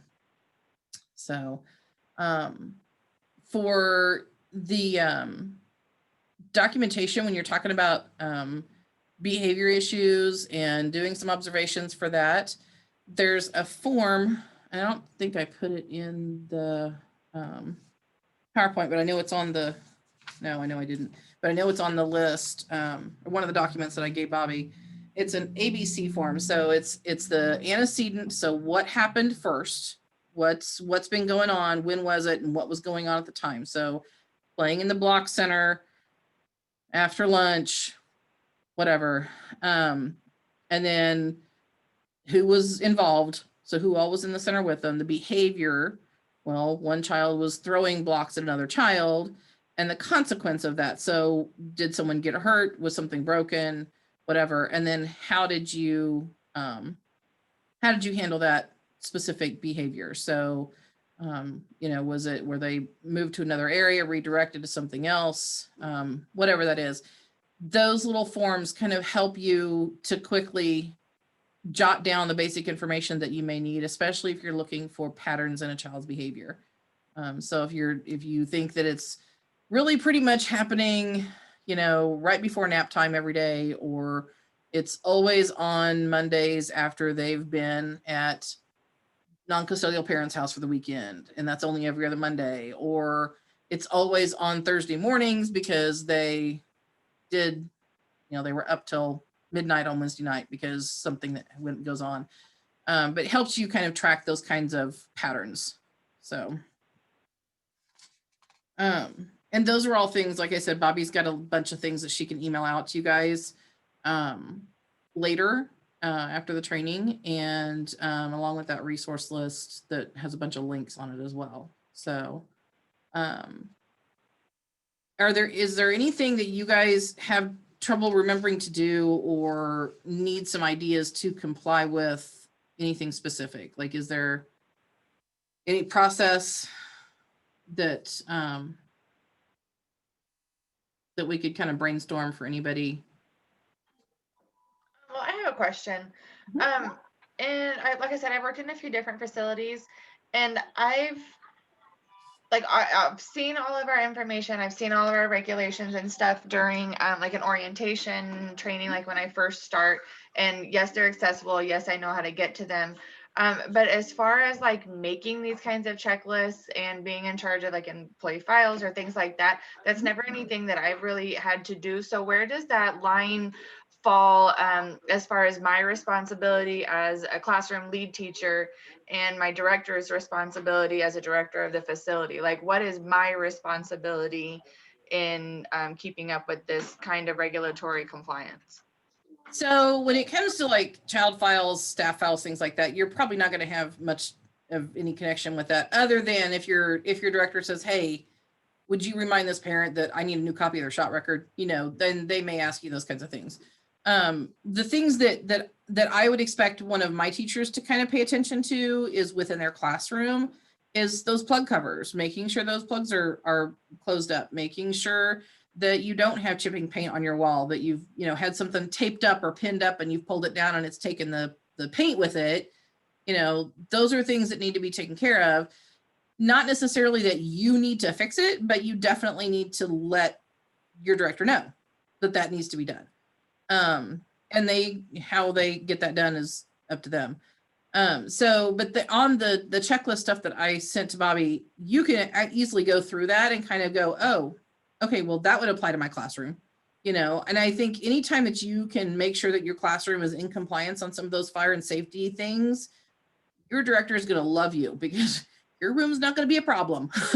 They're not going to have, any violations showing up in your classroom. So that's just one of those things that I expect my lead teachers to pay attention to that, to make sure plug covers are back in, to make sure that there's not chipping paint. And if there is, let me know, because I certainly can't have my maintenance director do anything if I don't know it needs to be done. So our responsibility falls more just classroom maintenance and classroom upkeep. Right. Because in the ultimate responsibility of it, it's going to go right back to that director, because that director is the person whose name is on that license. So like, even though InterServe owns Mitchell Woods, Kristen White is the name on that license that, she's the one that has to sign off as responsible party for that center. So, it's always going to fall directly back on the director in all reality and legality. But as far as, day to day getting it done and making sure things are kept where they should be, that as far as a job description, that would be the way my staff would be expected to do, is really take what the spaces that they use. Okay. So thank you. Mm-hmm. Anybody else?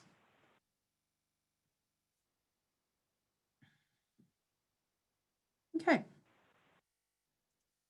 So the last thing that is part of the competency list for this area is professional relationships. So my staff get tired of hearing me say this because, well, just quit acting like that and I would have to say it to you. But through the years, it's been, I don't care if you don't like your co-teacher or that person that comes in your room in the afternoon. I don't really care. What I do care about is that you're professional and that you are doing your job and that you are polite to each other, and it's, it's an even keel classroom. So, but besides all of that, I mean, clearly you don't want to necessarily have to work with someone you don't like, but when it comes right down to it, you're in that classroom with those kids every day for those kids. And, if you have a co-teacher in your room or even just a substitute teacher that comes in your room, you as that teacher that's there are the professional and need to behave in such a way. So that also means being supportive to other staff. So, if you have a newer person come in your room, maybe they just got hired, you're really just not so sure about this person and they don't seem to know anything. Okay, so as a professional, it's your responsibility to help them learn the ropes, help them understand, here's what we need to do, here's why we do the things we do. This is how you do 3-step method on the table. These are the things that we do at the end of the day when we close out. These are pieces of information that we tell the parent when they come to pick up their child. We make sure they get their daily sheet. We make sure that they know if their child needs diapers, or we make sure if they need an extra set of clothes, or, those kinds of things. And if there's things that are happening that they shouldn't be doing, absolutely nothing wrong with saying, just remember that, we really try not to share the other child's name. If we're talking about a situation with 2 kids, that we don't share the other child's name that's involved in the situation. And a lot of that is confidentiality kinds of things that should be gone over in an orientation. And sometimes it is just reminding, your coworker. But part of that's just working as a team member. I mean, you want all of your team to succeed. You want all of your kids to have a quality care environment. and being able to work together and help each other out to meet all the clearly load of criteria and regulations and rules and things like that is making sure that everybody remembers them and understands how to follow through. So you're also going to be in situations where you can help plan programming, whether you're writing lesson plans for your room, whether you're planning a special parent night, lots of different things that you could be involved in. So those interactions that you have with those other team members, whether it's another staff person, whether it's a parents of kids in your room, or like you may have a child that gets special services. And so, you've got therapists that are coming in or whatever. Those are different people that you work with at any point in time. And you need to be able to have professional relationships with them, which means maintaining confidentiality. It means only sharing information that needs to be shared. So if you start going off chasing rabbits and telling stories about this kid, it really has nothing to do with what that person needs to know. Keeping it to the professional level of need to know information and who needs to know it and how detailed. You also have the task of maintaining a professional relationship with your supervisors. So, and this is something I talk to managers about off and on, is the relationships that you guys build with each other because you are together every day, all day for extended amounts of time. You build some tight friendships and relationships between all of you.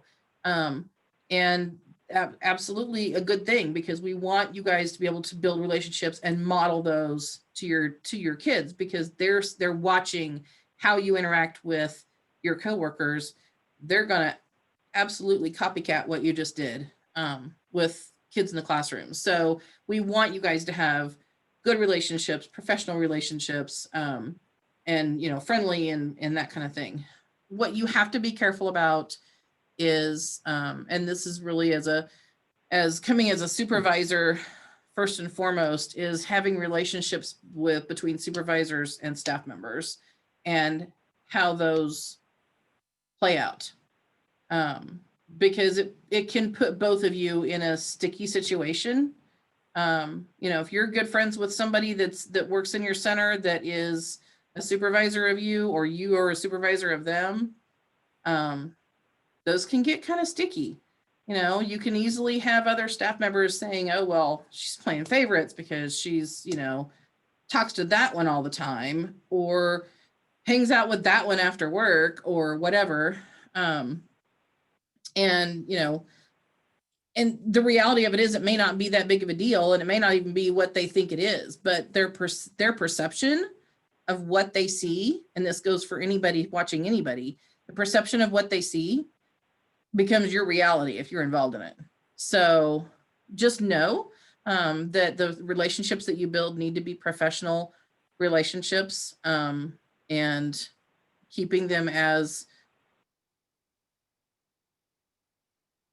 not sure what the word is, keeping them than professional, as kind of not disconnected, but keeping that space between you and a supervisor, or you and someone you supervise, just makes things a little bit better for everybody.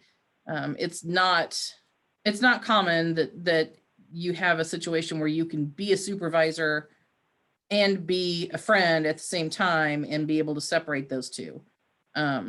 Just had this conversation with a staff person today that, I've done it, but it was a weird situation. Somebody I had known for years and then ended up working with them. And so we already had that friendship relationship and then worked together, but I was a supervisor.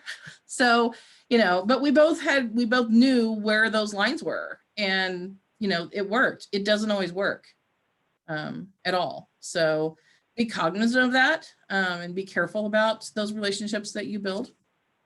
I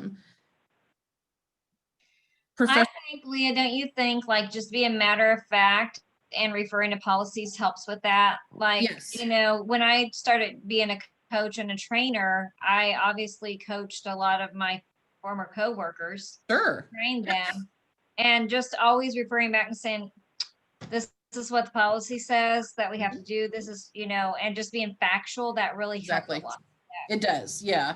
Yeah. Because if you know, it's easy to get in those situations where, yeah, if you get promoted up to a position where you've been, you know, a peer-to-peer relationship with somebody and now you're their supervisor, which happens a lot in Head Start. That's not abnormal with as many, you know, as you have and people working together, and it happens, you know, in Mitchell Woods too.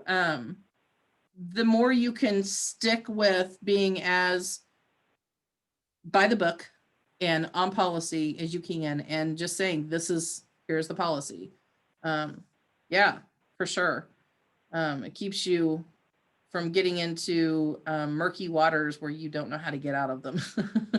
So definitely.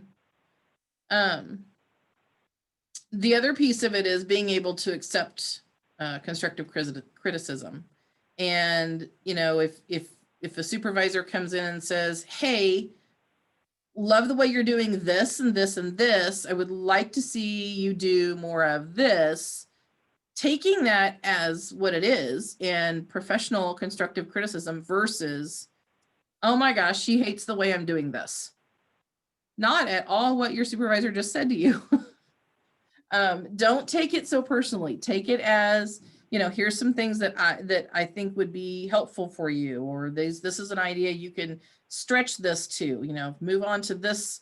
It's almost a scaffolding kind of thing. You know, when you're doing scaffolding with learning, you build on what you know, and then you do something a little bit next step up, and then you build from that and do something else. And that's professional growth. That's what you do whenever you grow as a professional, is you take in the ideas and the criticism or the comments that you get from others, and you build on those. And it may be from parents too. You know, and not taking those as criticisms that are meant to tear you down. Those are suggestions to help improve classroom or improve your performance, or, you know, whatever the case may be. And being somebody who can be supervised. If you can't be supervised, you're not going to last very long. So if you can't handle the fact that, you know, somebody says, I need you to go to this classroom instead of this one, when that one is the one you normally go to, but I need you to go here, and that throws you into a tailspin, you might want to rethink your reaction to that, because part of the joy of trying to meet all these regulations is meeting ratio and keeping things legal, and making sure that people are where they need to be and kids are covered the way they need to be covered. And it might mean moving you to a different room. Sometimes that's what has to be done. So, you know, the more that you can accept those supervisory kinds of things and the constructive criticism, the better that you will be in the long run. So,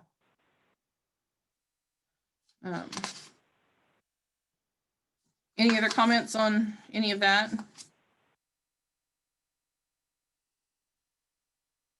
Okay.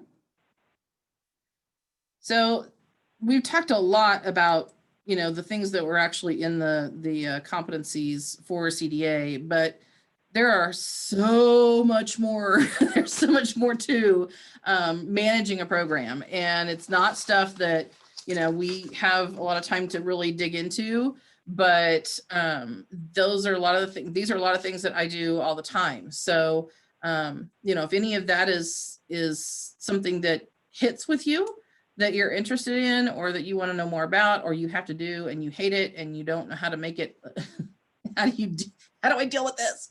That's stuff that I've done. So, you know, I'm happy to coach, give some ideas, help with any of that stuff, with any of you that might need it going forward. And it may seem like that's, you know, if you're starting out with your CDA, that's a long ways away. I'm not going to be running a program. I'm just getting my CDA because I'm going to be a classroom teacher and I'm good. Yeah, well, famous last words. because many of you will end up in a position where you're actually running a center. Whether it's a Head Start center of 20 or a Head Start center of 60 or a community-based center of 80. So this stuff isn't necessarily all that far down the road for some of you. So if there are topics like that you just need some help with or are interested in learning some more about, I'm glad to do that. So so the last thing I have for you guys is just really to realize that you are a leader in your program. So whether you are a classroom teacher, whether you are an assistant director, whether you are the director of your program, what your attitude when you walk in that door and when you walk into your classroom sets the tone. So know that when you walk in and it's Monday, and we know it's Monday, everybody knows it's Monday, but how you react to that and how you feel about it is going to set the tone for how everything rolls for the day. And the kids look to you, even if it's just a group of babies that you don't think pay any attention to how you feel when you walk. Oh, they totally know how you feel when you walk in, and they feed off of it. Whether they are verbal about it or not, they know what your attitude is. So know that you set that tone. So if you're going around to classrooms and saying, oh my God, I don't even want to be here today. I just want to go home. I just want to be here. You're going to have a whole lot of staff with the attitude of they don't want to be here today. They may not come in that way, but they're going to be that way now because that's the way that you have, that's the way you've greeted them. So, knowing that, everybody's watching what you're doing, especially as a leader, whether it's, again, leader of children, leader of other staff, whatever, how you respond to what happens around you is what's important. This COVID business, the fact that we had COVID is one thing, but people notice how you respond to it, how you've handled the situations in your program, how you've handled, staff calling in and there's only one of you and you need somebody else and you're by yourself, but parents notice when they come in, if you have things under control and you are, dealing with the situation and you're calm, they notice that. So, being careful about how you respond rather than just reacting to something, think about your response to the situation. Giving and getting respect. We've had trainings on respectful caregiving of the kids. It's not just being respectful to the parents. It's not just being respectful to your coworkers, but it's also being respectful to the kids that you take care of. And those things are being watched. You as that leader in that space, people are watching how you handle things. And then remembering that there's a balance of management and leadership. There are things you have to manage. You have to make sure that, you have enough teachers for the amount of kids you have. You have to make sure that, lunch is ready on time. You got to make sure that all these kids are, out the door at whatever time of day, if your program ends at the exact time.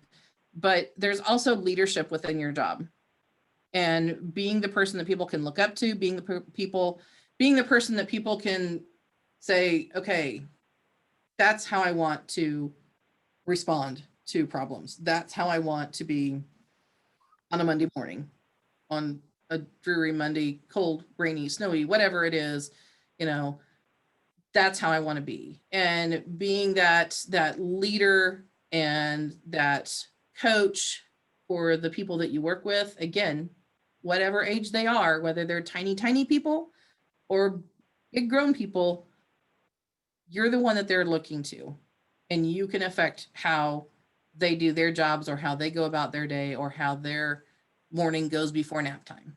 So, and that's into my PowerPoint. I'm just going to stop sharing so it doesn't show up black so I can see everybody. Here we go. So, does anybody have anything at all that you have questions about? We have a little bit of time before we're completely done. So. I have a quick question. Mhm. Talking about, climbing the ladder, just going from, an assistant to a lead to a whatever. What kind of lots of different directors that I've come across have lots of different degrees in lots of different areas. What do you suggest being the path? I mean, what do you have a specific suggestion? Did anything work better for you as far as college education that you found helpful being a director? Well, so all kinds of, we've gone through so many different processes as far as, education ladders and that kind of thing. I mean, back from the days when licensing didn't care if you had any college at all, as long as you were 18, and they honestly didn't care if you even had high school to come into a childcare position. I mean, you could come in and work in a daycare, and as long as you were 18, that's all they cared. You could pass a background screen, which was nominal at the time.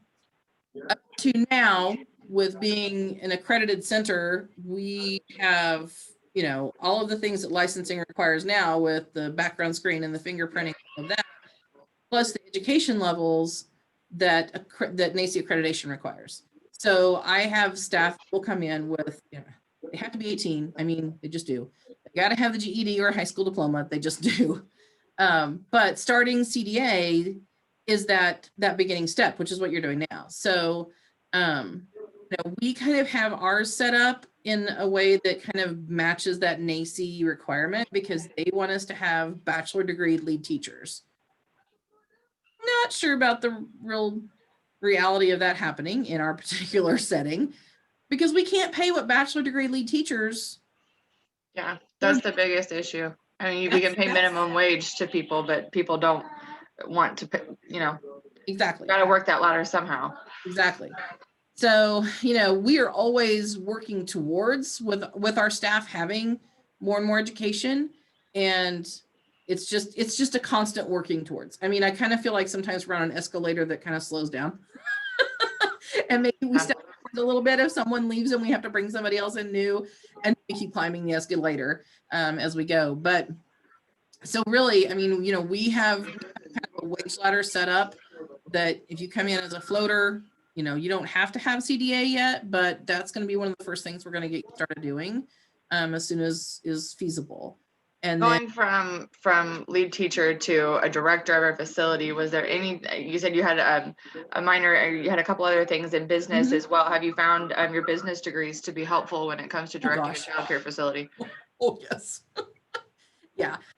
Probably the biggest thing that was helpful was having that minor in business underneath my bachelor's, because there's all the classroom stuff, there's all the regulation stuff, there's all of these things, and you need to know child development, and you need to know what's, what is expected, but you've got to be able to budget, and you've got to be able to kind of forecast out, and figure out what the cost of care is in your program as a manager, and figure out where to, where can you cut costs to be able to pay for, fixing this playground equipment that broke, and you can't put your kids on the playground until you fix it because licensing won't let you. You've got to be able to read those financials and know where you are so that you can, do what you need to do financially. And there's marketing. I mean, if you're going to own your own center, if you're going to work in a church-based center, if you're going to work in any program where you need to market what you're doing, having some of that marketing, which is in a business minor, is super helpful. Even if it's just, basic marketing, not a whole degree, just that PR class, that can be helpful. So, and having some basic information in HR, and even if it's not a college class, even if it's a, like Fred Pryor career track, or, all those little training organizations that have things, even if it's just a full day training on a newly assigned HR duties, kind of thing, because it's going to give you some basics in HR, and there's so many laws around what you can and can't do now in HR that weren't there years back. So, even when I jumped into HR 5 years ago, I had a lot to catch up on. I had done those kinds of things because I owned my own center. So I had been the HR director as well as the childcare director and everything else. But in 20 years, 15 years time, laws had changed, and how things were handled has changed. So going to that training was one of the best things I could do going into HR. Okay. So, Okay. Thank you. mhm.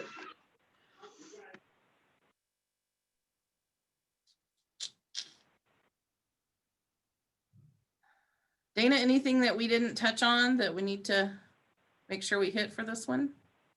No, I feel like you're very thorough. Thank you. It probably inundated everybody with way more information than you ever wanted. So I'm sorry. Good though to know that there's so much involved in childcare. There You know, is. not just babysitting. There's so many aspects to it, and it's good for It everyone is. to realize that. Yeah. And it's not uncommon, you know, you'll hear people, well, I'm going to get my education degree, but I really just want to run a childcare. I really just want to run a preschool. You don't just run a preschool, first of all. Second of all, education degree is great, but if you don't have some other kind of knowledge base behind you I mean, education degrees don't prepare you for working with parents. They don't prepare you for. But even Leah, thinking about education degrees, don't you almost think it's more beneficial to do the child development even Yes. more so than the education when you're in childcare? Yes. Yeah, I really feel like it is, because if you're doing child development, you're getting a lot more of the early childhood piece of it. Mhm. Math for the elementary teacher, you're not going to get that far with 4-year-olds. I mean, and you're going to cry through the whole class.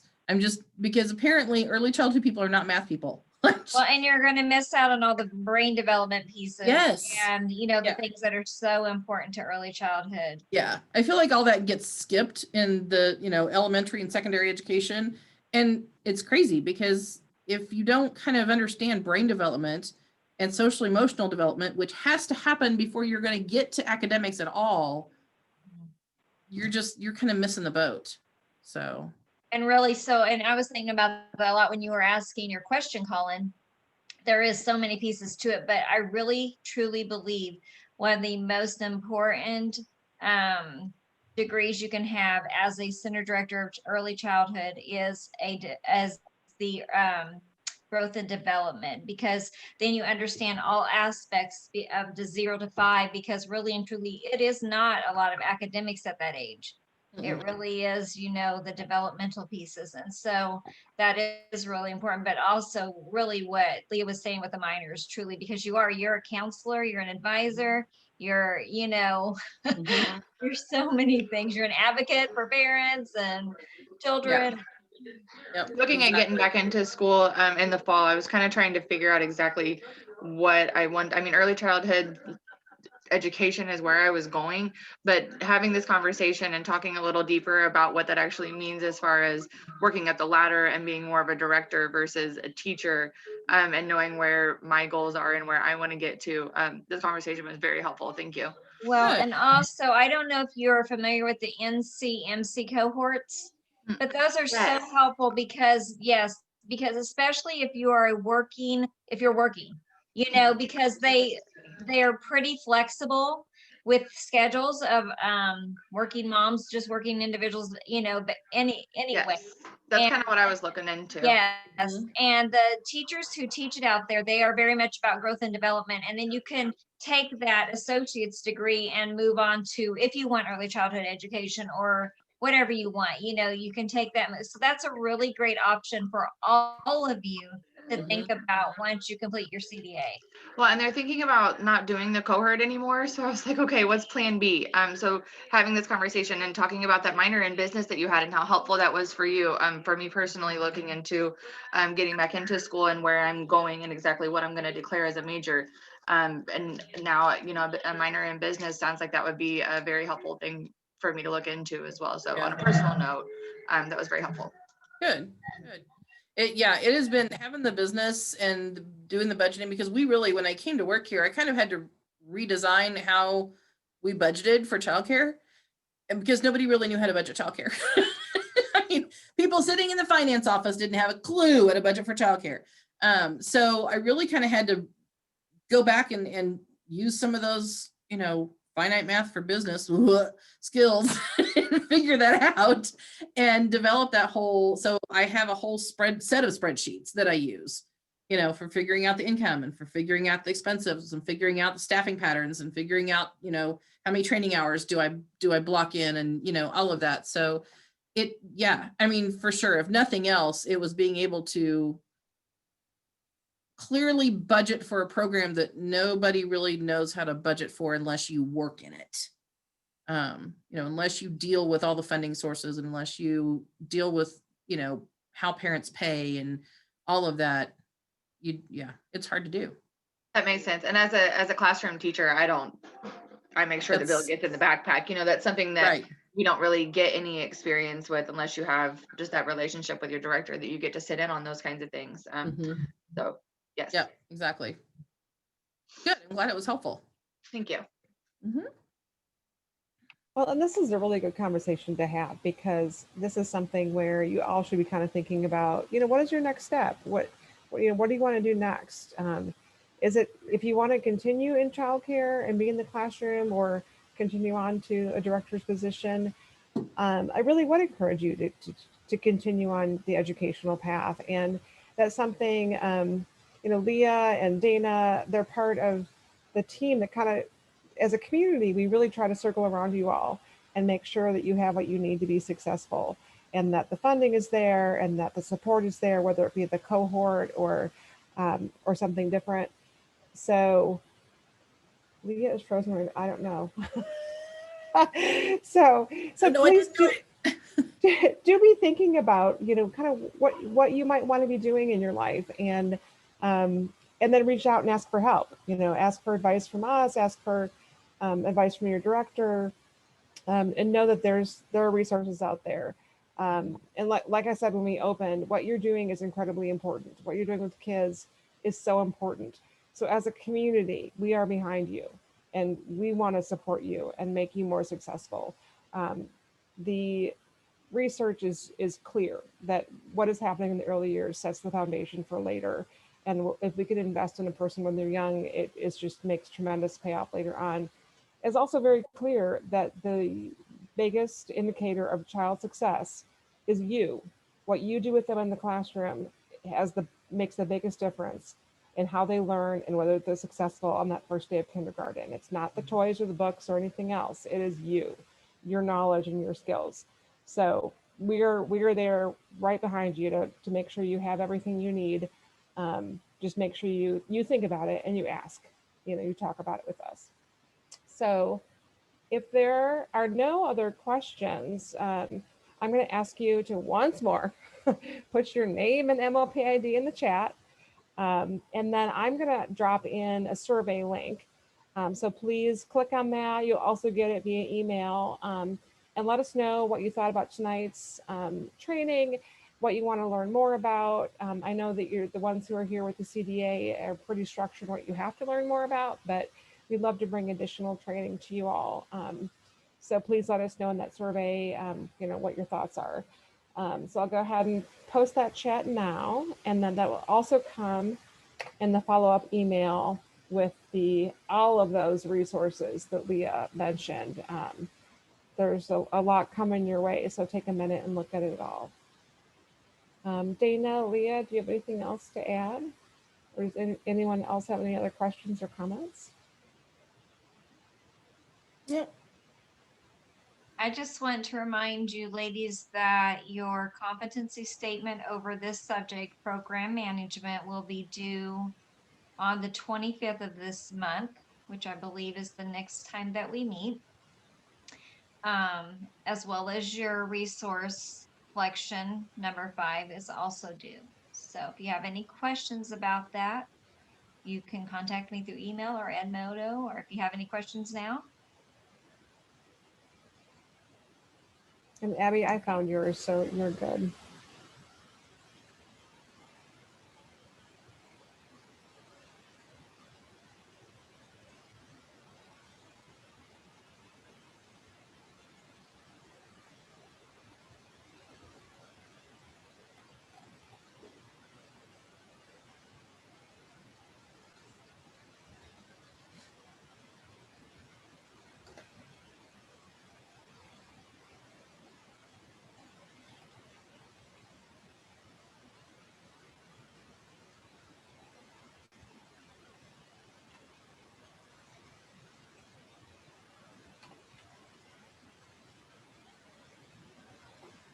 Okay, has everyone put their name and MLP ID in the chat?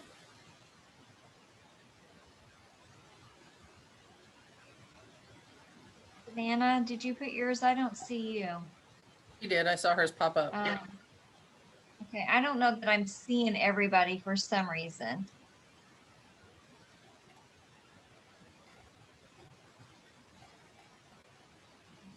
Okay. How about if you put your name and MLP in the chat, you can go ahead and log off now. Or if you want to ask questions and hang out and talk, you're welcome to do that too. See you later. Hi, Have a guys. great night. Oh my gosh, and I forgot to formally thank Leah. Leah, thank you. Oh, you're fine. Thanks. That was amazing. And Colin, thank you for asking those questions, because I was going to ask Leah for kind of life advice. Yeah. Hey, Leah, can I Ask me for life advice. Leah, Life and childcare. can I get your contact information, or is it posted somewhere, just in case I have questions in the future? I really like your input about the business aspect of things, and I know looking into school, I may have some questions once I figure out where I'm going to start. Yeah. I just dropped my email in there. Oh, awesome. Thank you very much. And then, oh my gosh, I can't type straight. And none of you guys can retire until I like get almost done with school. Okay, you guys all have to be reachable until I'm done. You know, Honestly, Leah has so much knowledge about everything with childcare, everything. My She's mom a is a huge help, but I love her dearly, but she's my mother. So I try to get input from people that I'm not related to. Yeah, I get that. As well as her opinion as well, because she is extremely knowledgeable, but I kind of need a, it's also my mother. I have found Leah like extremely helpful, and I've known her for like the last 7 years. So getting the advice from her that I've wanted, you know, it's really great to have her as a resource or someone just to go to if you need help with something. And yeah. Thanks, Kenzie. You're welcome. We miss you. I miss you. You cannot have her back. You can't have her. We're keeping her. You can't have her back. They're keeping me. Yeah. But I think like the conversation that, you know, Colin, you and Leah just had about like education and furthering it, you know, it's really helping me decide what I want to do once I acquire my CDA and finding out what's the next. Well, and Kinsey, mom is, you know, she works at Missouri Western in the education department. So I know that she has a lot more resources than I do. Right. You know, and she's got the what's happening right now and what the requirements are right now. They change, you know, every 30 seconds. So I've been kind of talking with her quite a bit and reaching out to different people, trying to figure out. She's really good at persuasion and is really sticking, you know, I mean, she only wants the best for me, but I want to make sure that I follow my own path and not necessarily the path that she did. But she is a really good resource, and I know that she is also really good with networking. So if she doesn't know, she's really good at knowing where to go to find any information that we could possibly. Oh, definitely. Yeah. She's our regional person for our 21st century grant too. So yes. Yeah. We've been talking about that just kind of randomly in the conversation, all the things that are going on lately. Yep. Yep. Yeah, she's one of those other people that's like, she can't go away. She's got way too much knowledge and oh my gosh, her passion for the community and for early care and education is just tremendous. I'm really lucky. Have a good night, guys. Leah, I have your information. Thank you so much. You're welcome. Bye. Good night, guys. Bye. Bye.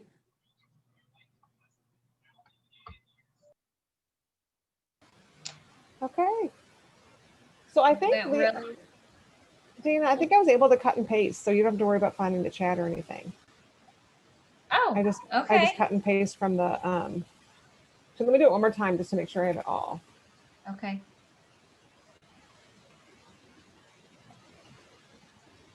And that'll be easier than hunting it down. Because that's really the hardest part, is finding where your computer saves it.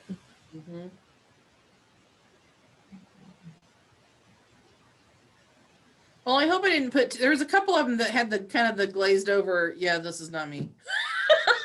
kind They of, kind of always have that look. But I thought that was really good The though. ones that do.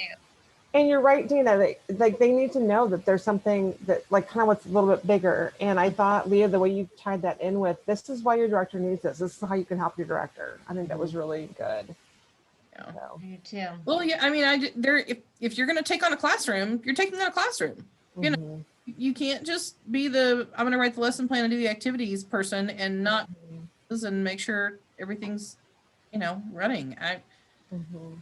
Yeah, I mean, maybe we put too much on our teachers for no more than we pay them, but Kristen can only do so much. But when they're caring for children, Yeah. I mean, it's sad that they don't make more, but I don't think you have to have high standards. You have to when it comes to children and their care. So Yeah, exactly. Oh. Yeah. All right. They don't have to work there. They don't have to. No, that's exactly right. But don't tell them that right now because I am sick of hiring people. I know. I'm not telling them. Trying to hire a lead mentor for the youth program, and I called one of the girls that we really want to have come back and do a second interview, and she is not calling me back. Oh no. Inside. So, Mm, over interviewing. So. Yeah. mhm. All right. Thank you. You're welcome. Okay. Yep. Thanks so much. See you guys later. Yep. Take Bye. care. Bye. Bye.